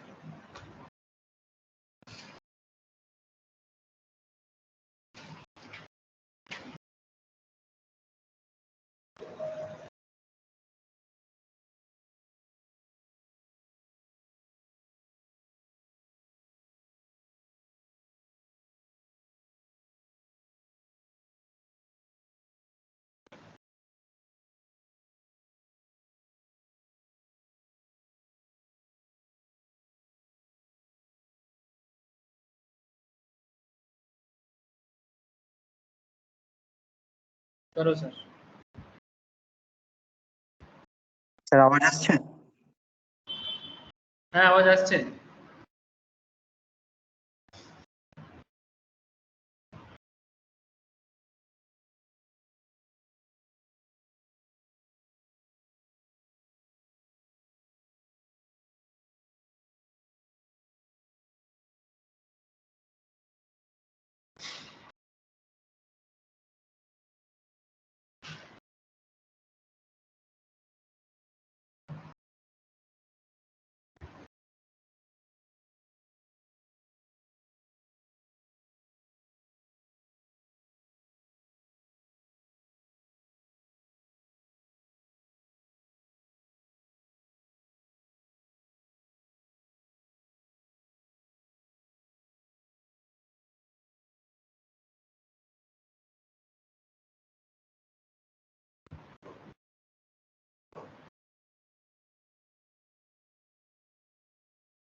बोलो बोलो सर, क्या जवाब आया? स्टेप 1 से हाँ सर, पहले तो एक्चुअल बताओ, एक्स का एक्चुअल बताओ मुझे पहले। 64, वाई का, 64, जेड का, 72, जेड का 67 ना, जेड यस सर 67, 67। कैसे आ रहा है? एनुअल से अनरियलाइज्ड माइनस करके। Very good sir. ए का 150, ओए 120 से 50 माइनस करोगे ना? नहीं, मुझे सैनर ने गलत बोला। सर मैं 5 हाँ। लिख दी थी। फिर ये 50 है ना, तो 120 से 50 माइनस करोगे तो कितना होगा 70, और इधर 110 से 40 माइनस करोगे कितना होता है 70। ठीक है क्या, दोनों ही 70 है? नहीं, ऑनलाइन में कुछ लोग गलत बोला इसलिए मैं उन लोगों को बोला। अच्छा ये हो गया sir actual rent received and receivable, ठीक है। लेकिन अभी हमें करना है स्टेप 1। स्टेप 1 के लिए क्या करना है, वही rule, MVFR take the higher subject to standard 60 68, higher is 68 68 62 62, second वाला का भी 62 68, फिर 100, हाँ 112 117 take the higher 117 117 115 which is lower 115, very good. और लास्ट वाला का भी टाइप वही होगा 112 117 टेक द हायर एंड 117 115 में which is lower 115, subject to standard. हो गया, ठीक है। स्टेप 1 हो गया। स्टेप 2, स्टेप 2 के लिए क्या चेक करना है, एक्चुअल के साथ स्टेप 1 कंपेयर करो। तो 64 एंड 62 एक्चुअल ज्यादा है ना, कितना होगा स्टेप 2 कितना होगा, तुमने क्या किया बोलो, क्या किया बोलो, तो 66 बोला अभी।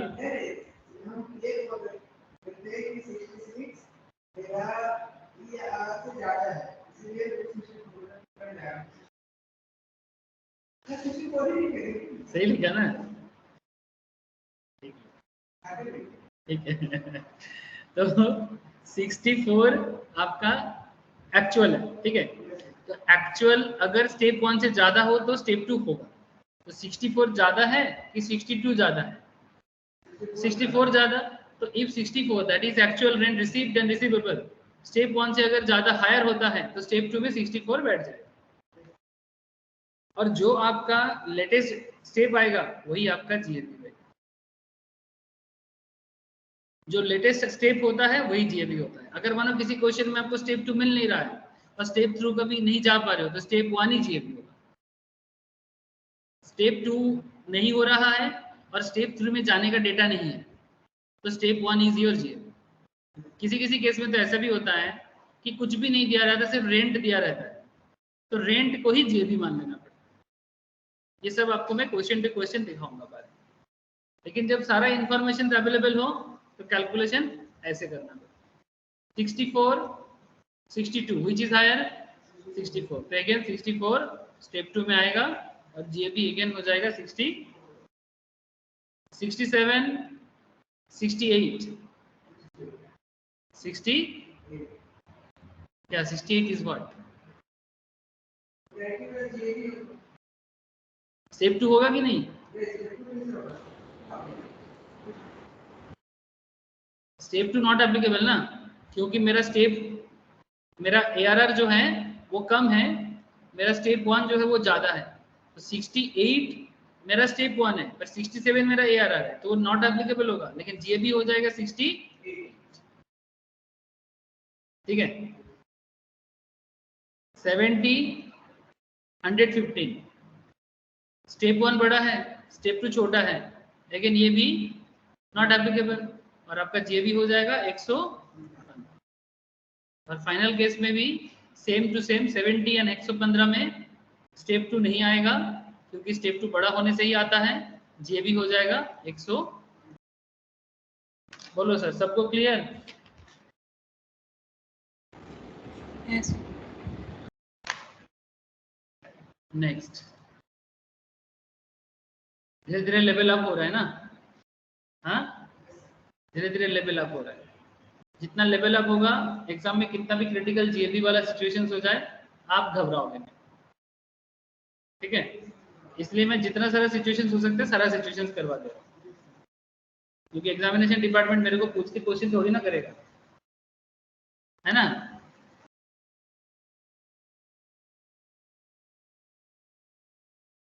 If the entire rent is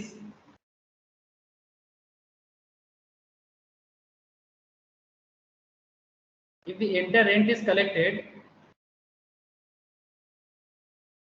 but property remain vacant, rent collect कर लिया तुमने बट प्रॉपर्टी वैकेंट रह गया,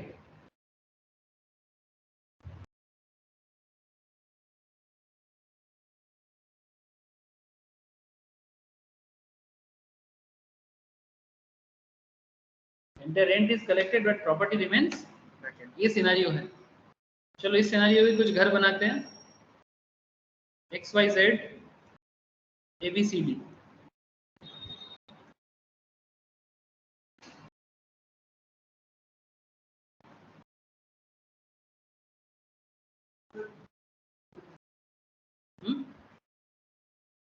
क्या हो गया, थोड़ा मैनेज कर ले। XYZ ABCD, ठीक है, थोड़ा ज्यादा घर है इस बार।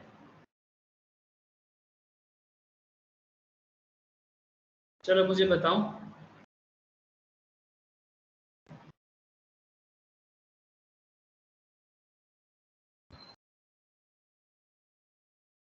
MV FR SR property remain vacant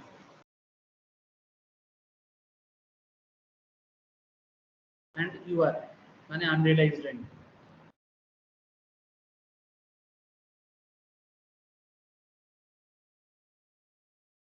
MV हाँ नहीं दिया,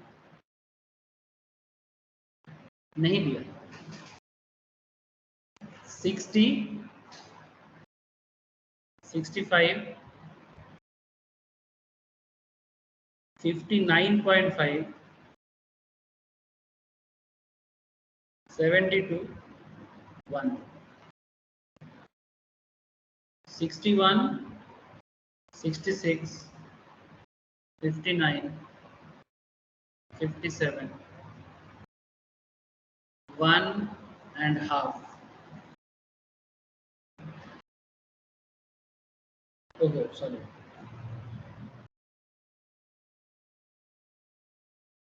सॉरी एनुअल दिया था मिसिंग, तो फिर कौन,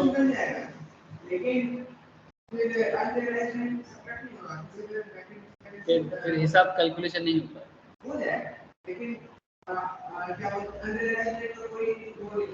यूज नहीं कर पाएंगे।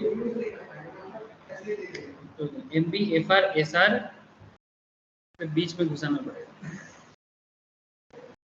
सॉरी SR के बाद ही डालना है, लेकिन जगह है क्या, यहाँ पर एक एनुअल रेंट बोल के डालो सर, एनुअल रेंट बोल के डाल दो, एनुअल रेंट। अच्छा मैंने क्या क्या दिया सर, 60 65 59 हो जाएगा आपका SR, एनुअल रेंट हो जाएगा 72, हाँ 72 एनुअल रेंट है, प्रॉपर्टी रिमेन वैकेंट है 1 और अनरियलाइज्ड हो जाएगा आपका नील, क्योंकि इसमें अनरियलाइज्ड है नहीं, ठीक है। वाई के केस में 61 66 59 57 करो इसको एंड फिर करो 1.5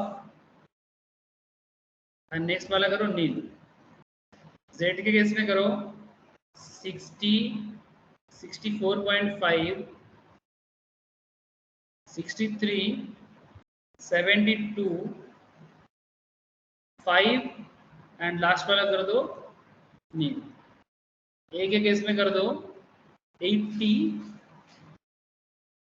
78 85 72 3 नील। बी के केस में 80 78 76 एनुअल रेंट बोला नहीं है, नॉट एप्लीकेबल, प्रॉपर्टी वैकेंट है 12 महीना नील, लास्ट वाला है नील। सी के केस में 140, 150, 120, 96, 10 नील।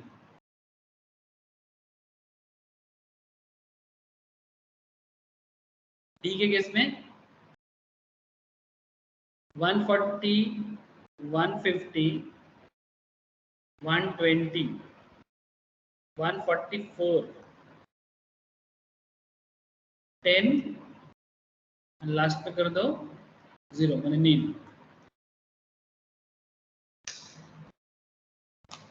That's it, question complete. करना क्या है मैं बता देता हूँ एक बार, इजी हो जाएगा। फिर सभी केस में जितना भी केस आपको दिया गया है, हर केस में पहले ना आप लोग लॉस निकाल लो। मैं स्टेप बता देता हूँ कैसे क्या करना है। पहले लॉस निकालो, फिर एक्चुअल रेंट निकालो, फिर स्टेप 1 निकालो, फिर स्टेप 2 निकालो, फिर स्टेप 3 निकालो, फिर जाके तुमको जीएबी मिलेगा।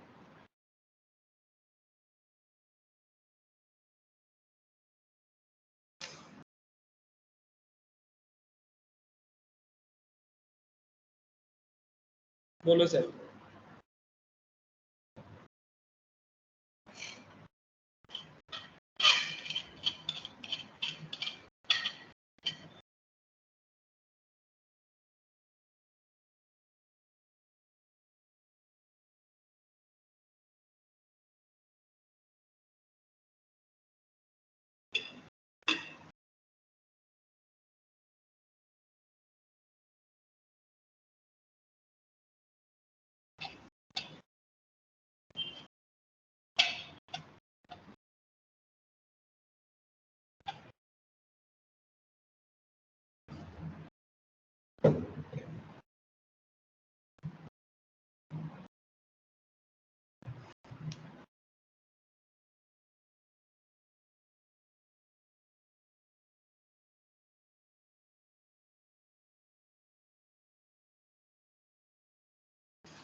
सब कोई कर रहा है क्या?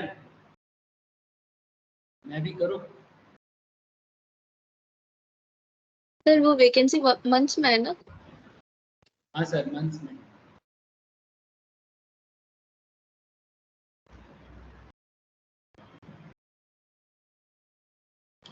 पहला है 1 महीना, फिर है 1.5 महीना, फिर है 5 महीना, फिर है 3 महीना, फिर 12, फिर 10, फिर 10, ऐसा करके दिया हुआ है।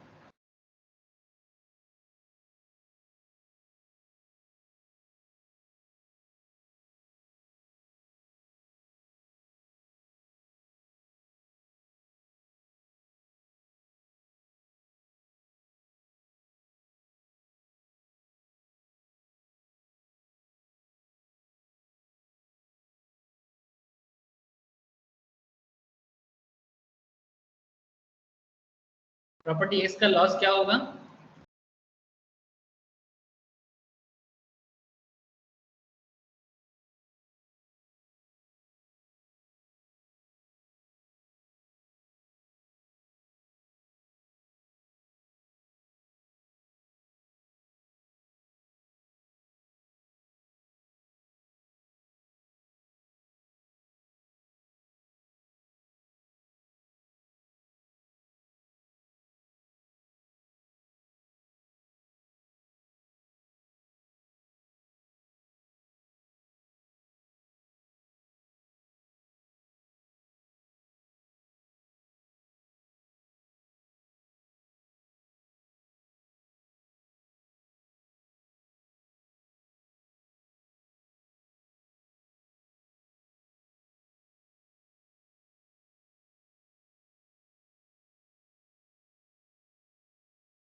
डन।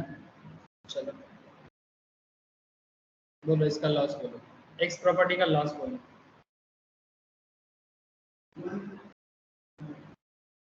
एक लॉस है, 1000 का लॉस है।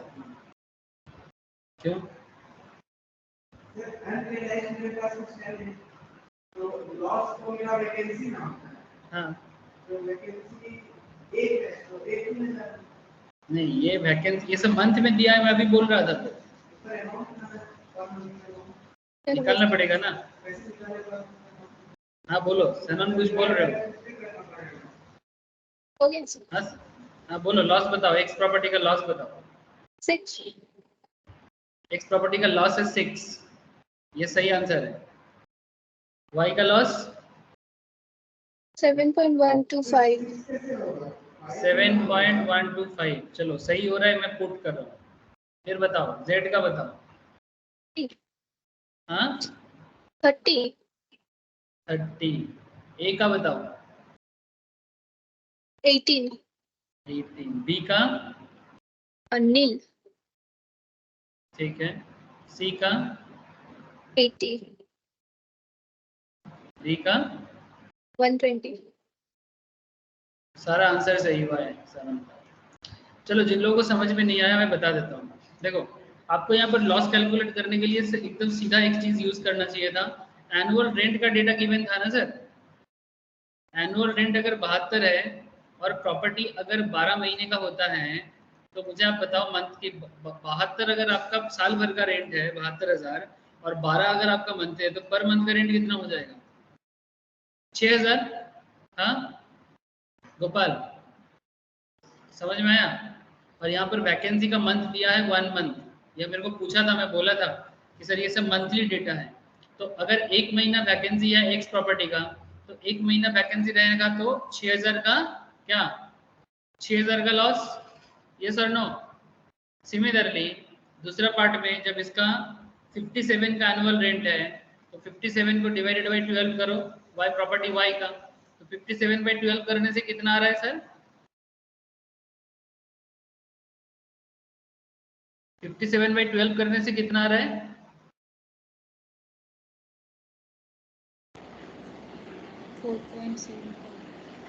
57 बाई 12 करने से आ रहा है सर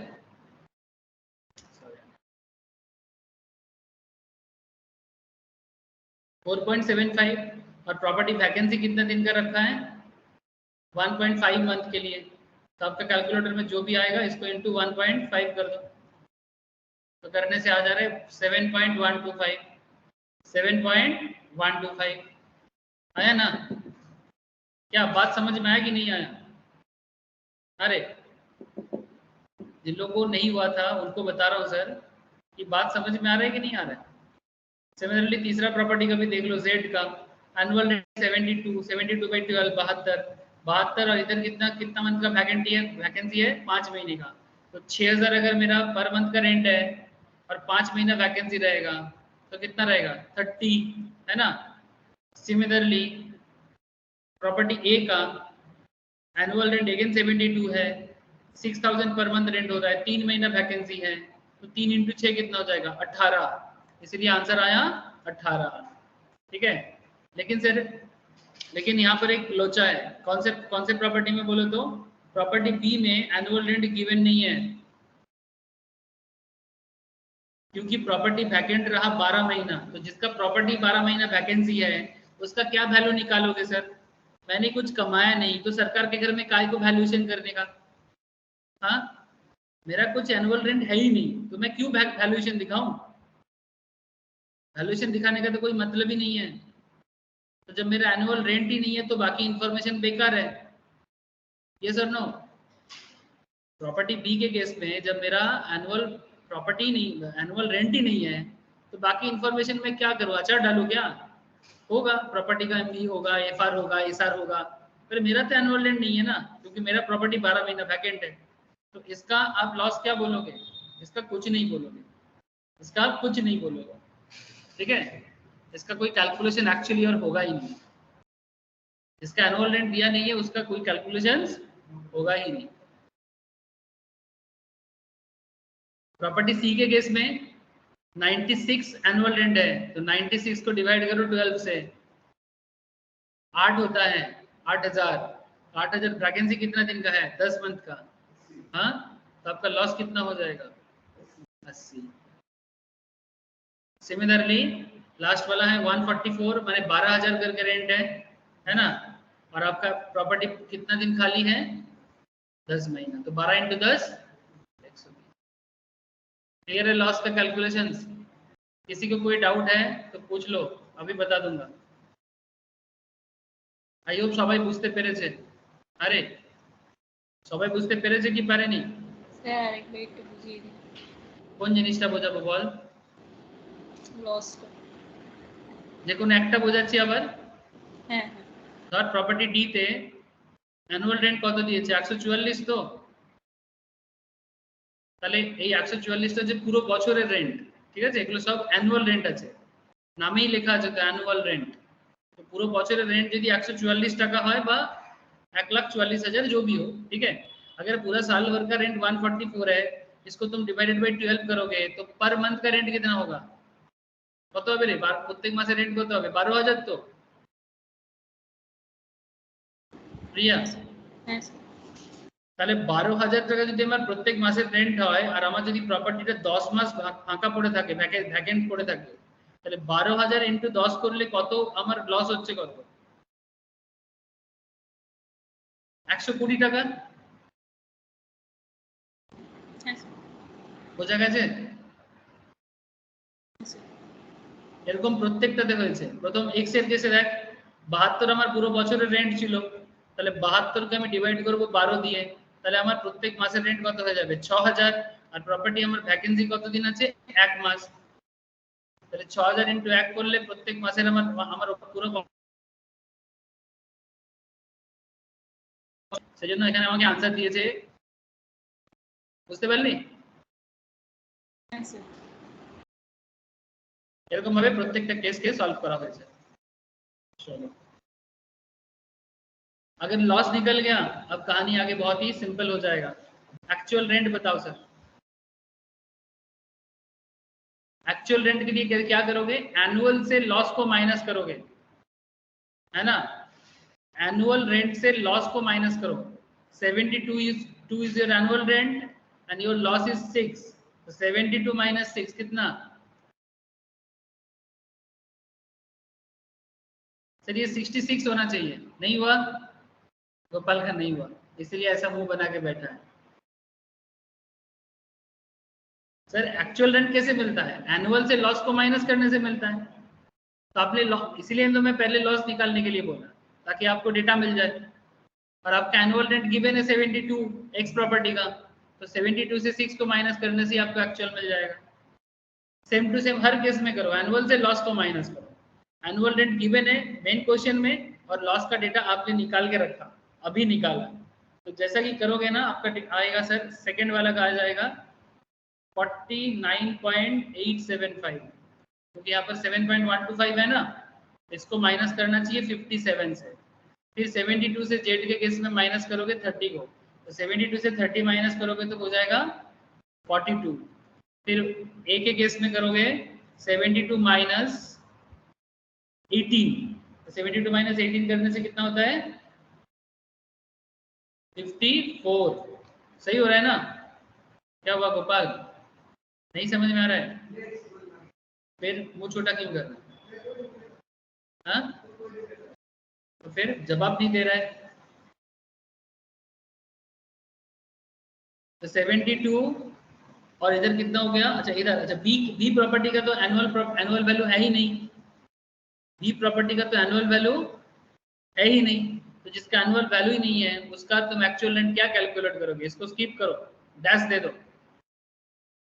प्रॉपर्टी सी का एनुअल रेंट है 96 और आपका लॉस हुआ है 80, तो 90 से 86 माइनस करो, 80 माइनस करोगे तो कितना होगा? 16। और इसका एनुअल रेंट है 144 और तुमने लॉस खा के बैठा है 120 का, तो एक्चुअल रेंट कितना हो गया? हाँ, 144 माइनस 120 कितना? 24 ना, 24। प्लस हो गया एक्चुअल रेंट। स्टेप 1 कैलकुलेशन तो इजी है, MBFR SR, compare municipal value with fair rent subject to standard 60-65, take the higher standard rent is 59.5, तो 59.5 होगा। स्टेप 1 59.5 x का, y का कितना बोलो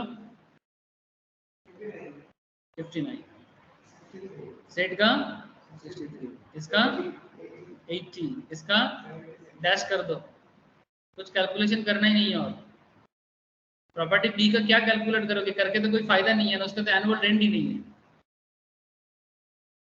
उसका तो रेंट ही नहीं मिल रहा है, पूरा प्रॉपर्टी वैकेंट है, तो उसका हाँ नहीं, ऐसा मानने का जरूरत नहीं, ठीक है, क्योंकि ये वाला क्वेश्चन सारा लेट आउट के लिए था और यहाँ पर हम लोग यही माने कि सेल्फ ऑक्यूपाइड नहीं है तो इसका कोई प्रॉपर्टी मेरा भाड़ा पे ही नहीं रहा, तो उसको मैं क्या वैल्यू निकालूं, वो स्किप भी करना चाहिए और नोट दे देना चाहिए कि property remains vacant throughout the year, so no gross annual value, nil.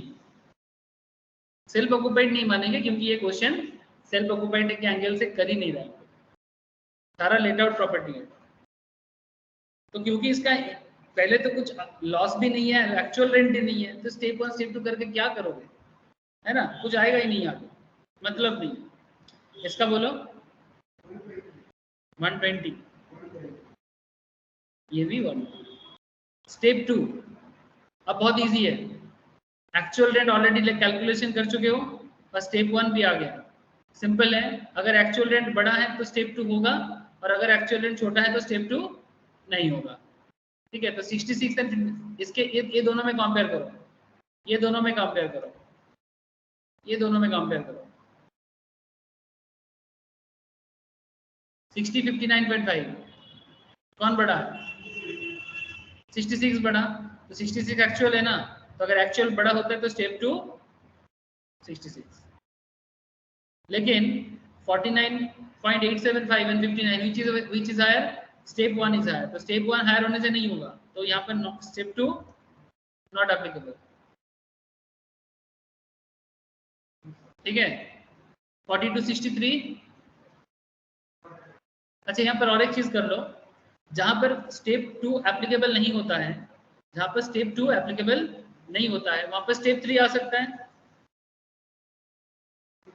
Vacancy है, तो जहां पर वैकेंसी के कारण स्टेप 2 नहीं आया वहां पर स्टेप 3 आएगा, और स्टेप 3 कैलकुलेट कैसे करना है, एनुअल रेंट के साथ माइनस करना है, टेक दी जो भी अमाउंट आएगा उसको कंपेयर करना है स्टेप 1 के साथ। क्या सिखाया था आप लोगों को, जब सिर्फ वैकेंसी रहता है तो स्टेप 3 कैसे कैलकुलेट करोगे, annual rent with step 1, compare annual rent with step 1, take higher deduct loss due to vacancy. Annual rent को कंपेयर करोगे स्टेप 1 के साथ, जो भी ज्यादा होगा उससे वैकेंसी को माइनस करोगे, ये है स्टेप 3 कैलकुलेट करने का तरीका when there is only vacancy and no unrealised. अब ये तरीका अगर अपनाते हो तो आपका स्टेप 3 कैलकुलेशन में कोई गड़बड़ नहीं होगा।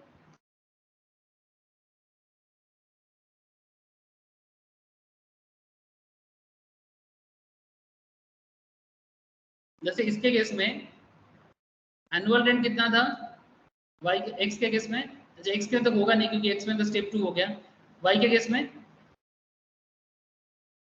57 is your annual rent, hello 57 is your annual rent, so 57 अगर एनुअल रेंट है और अगर आपका स्टेप 1 59 है तो कौन ज्यादा हुआ, 59 ज्यादा हुआ। अब 59 में से माइनस करना है लॉस ड्यू टू वैकेंसी, तो आपको क्या करना चाहिए, 59 माइनस 7.125, ये होना चाहिए। बताओ करके कितना आता है, 51.87, तो ये स्टेप 3 आ गया ना, और आपका जीएबी क्या हो जाएगा 51.87, जो लेटेस्ट स्टेप होगा वही जीएबी होगा। एक्स के केस में जीएबी क्या होगा 66, प्रॉपर्टी एक्स के केस में जीएबी कितना होगा 66, जो लेटेस्ट स्टेप होगा वही जीएबी होगा, जो लेटेस्ट स्टेप होगा वही जीएबी होगा। बाकी कैलकुलेट करो, जेड का स्टेप 2 आएगा 4263 नहीं आएगा, जेड का भी स्टेप 2 नहीं आएगा, तो स्टेप 2 नहीं आएगा तो स्टेप 3 आएगा क्या, स्टेप 2 नहीं आया तो स्टेप 3 आएगा सर। क्यों? वैकेंसी है तो एनुअल से कंपेयर करो, एनुअल से कंपेयर करो, एनुअल से कंपेयर करो। एनुअल कितना है? 72 का। एनुअल से कंपेयर करो स्टेप 1, स्टेप 1 कितना है? 63। तो 72 63 में कौन सा ज्यादा है? 72। 72 से माइनस करो 30, 72 से माइनस करोगे 30 तो आपका आ जाएगा 42। और यही आपका लेटेस्ट है तो यही होगा आपका 0। बाकी बताओ सर, बाकी बताओ मुझे। एक्स वाई जेड मैंने कर दिया। ए का बोलो, बी का तो होगा नहीं कुछ भी, सी का बोलो, डी का बोलो। ए का स्टेप, हाँ बोलो सर। सर এর স্টেপ 1 এ 78 হবে না? 8 লিখেছেন। ए स्टेप 1 হ্যাঁ স্যার। কেন 78 হবে? দেখে নিচ্ছি দাঁড়া। ए का स्टेप 1 78 होगा। 80 78 टेक दी हायर, हाँ তাই তো।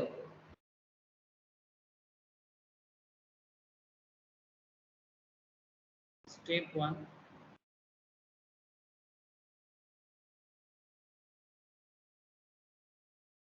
কি লিখেছি আমি? स्टेप 1 63 80, अच्छा 80 78 80 78 85। 80 78 में जो ज्यादा है उसको लेना है, तो 80 ज्यादा है उसको लेना है। और 80 ওই ঠিকই তো করেছি, কনফিউজ করছিস কেন? 80 85 তে 80 আর 78 এর মধ্যে কম্পেয়ার করব, কে বড়? 80 বড় তাই তো। আর 80 আর 85 তে ছোট কে? 80 ছোট, তাহলে 80 হবে আমার স্টেপ 1। 80 85 তে 80 78 এ 80 বড় তাই ওকে নিয়েছি, আর 80 আর 85 এর মধ্যে 80 ছোট, সাবজেক্ট টু স্ট্যান্ডার্ড রেন্ট, যে ছোট হবে তাকে নেব তো। আরে অভিজিৎ বুঝতে পারলি?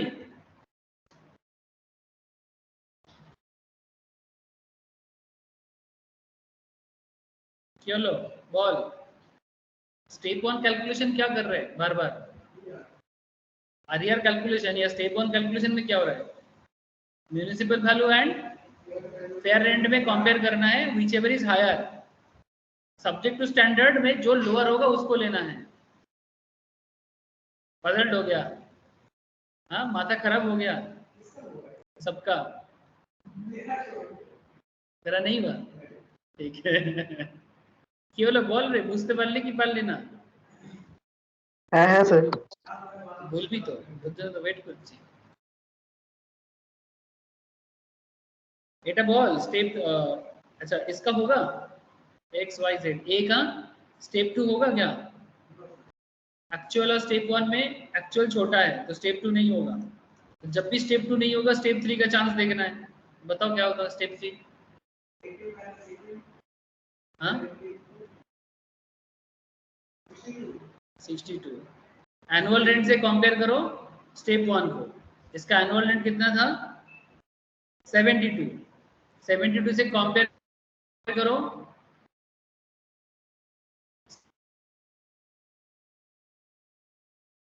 क्या हुआ? 80 में से माइनस करो 18 को, जो उसका लॉस है, तो आपका आएगा 62। और जो आपका लेटेस्ट होगा वही आपका जेबी होगा, जो आपका लेटेस्ट होगा वही आपका जेबी। डी का कुछ करना नहीं है, सी का बता दो सर, सी का बता दो। अच्छा सी का 16 और 120 एक्चुअल रेंट और स्टेप 1 बहुत डिफरेंस है, आएगा ही नहीं स्टेप 2। स्टेप 3 आएगा क्योंकि वैकेंसी है। तो फिर से कंपेयर करो, एनुअल रेंट इज 96। 96 को कंपेयर करना है स्टेप 1 के साथ 120। 96 120 व्हिच एवर इज हायर 120 है ना। 120 माइनस 80, 120 माइनस 80 कितना होता है? 40। तो आपका ये हो जाएगा 40, जेबी भी हो जाएगा 40। और लास्ट वाला जो था उसमें क्या करना है? 24 120 में ये भी नॉट एप्लीकेबल हो जाएगा, इसका भी स्टेप 3 आएगा। इसका स्टेप 3 कैसे कैलकुलेट करोगे? Same to same 144 is your annual rent, इसको कंपेयर करो स्टेप 1 के साथ। So 144 and 120 which is higher? 144। So 144 से माइनस करो लॉस, 144 से 120 लॉस माइनस करोगे तो आपका बचेगा 24। तो 24 हो जाएगा आपका स्टेप 3, है ना? तो 24 इधर स्टेप 3 और जीएबी कितना हो जाएगा? 24। देखा, झमेला नहीं है, बस रूल को फॉलो करना है। अगर आप रूल फॉलो नहीं करोगे तो जीएबी आपको मुश्किल में डालेगा। सबाई बुझते पेरेছে? कंप्लीट है सर, आंसर कंप्लीट हो गया, समझ में आया ना सर? एक क्वेश्चन होमवर्क देता हूं, घर पे करके मेरे को सेंड करो।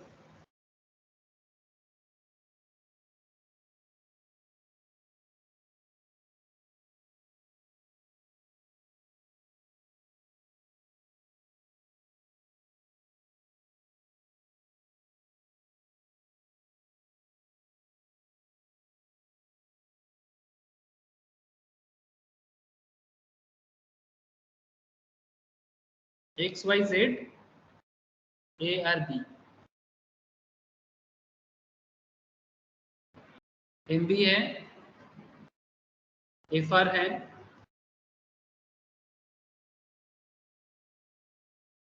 SR है। अच्छा ठीक है, एक काम करते हैं, छोड़ो, 2 क्वेश्चन दूंगा, घर पे ट्राई करना, मैं फोटो भेजता हूँ, पीडीएफ बना के भेजता हूँ, लिखने का जरूरत नहीं है, छोड़ दो। मैं पीडीएफ बना के भेजता हूँ, सबको ट्राई करना और मेरे को आंसर भी शेयर करना, ठीक है? आज का क्लास इतना ही है। आई होप कि जीएबी कैलकुलेशन अगर आपको समझ में आया है ना, तो आगे जो भी हम लोग कैलकुलेशंस करेंगे आपको कोई दिक्कत नहीं होना चाहिए, ठीक है? Thank you. फिर आज के लिए इतना ही। होमवर्क देता हूँ सर, अगर बाई चांस किसी को नहीं जाएगा तो मेरे से मांग लेना sir. Thank you sir. Okay, आप प्रिया बॉल की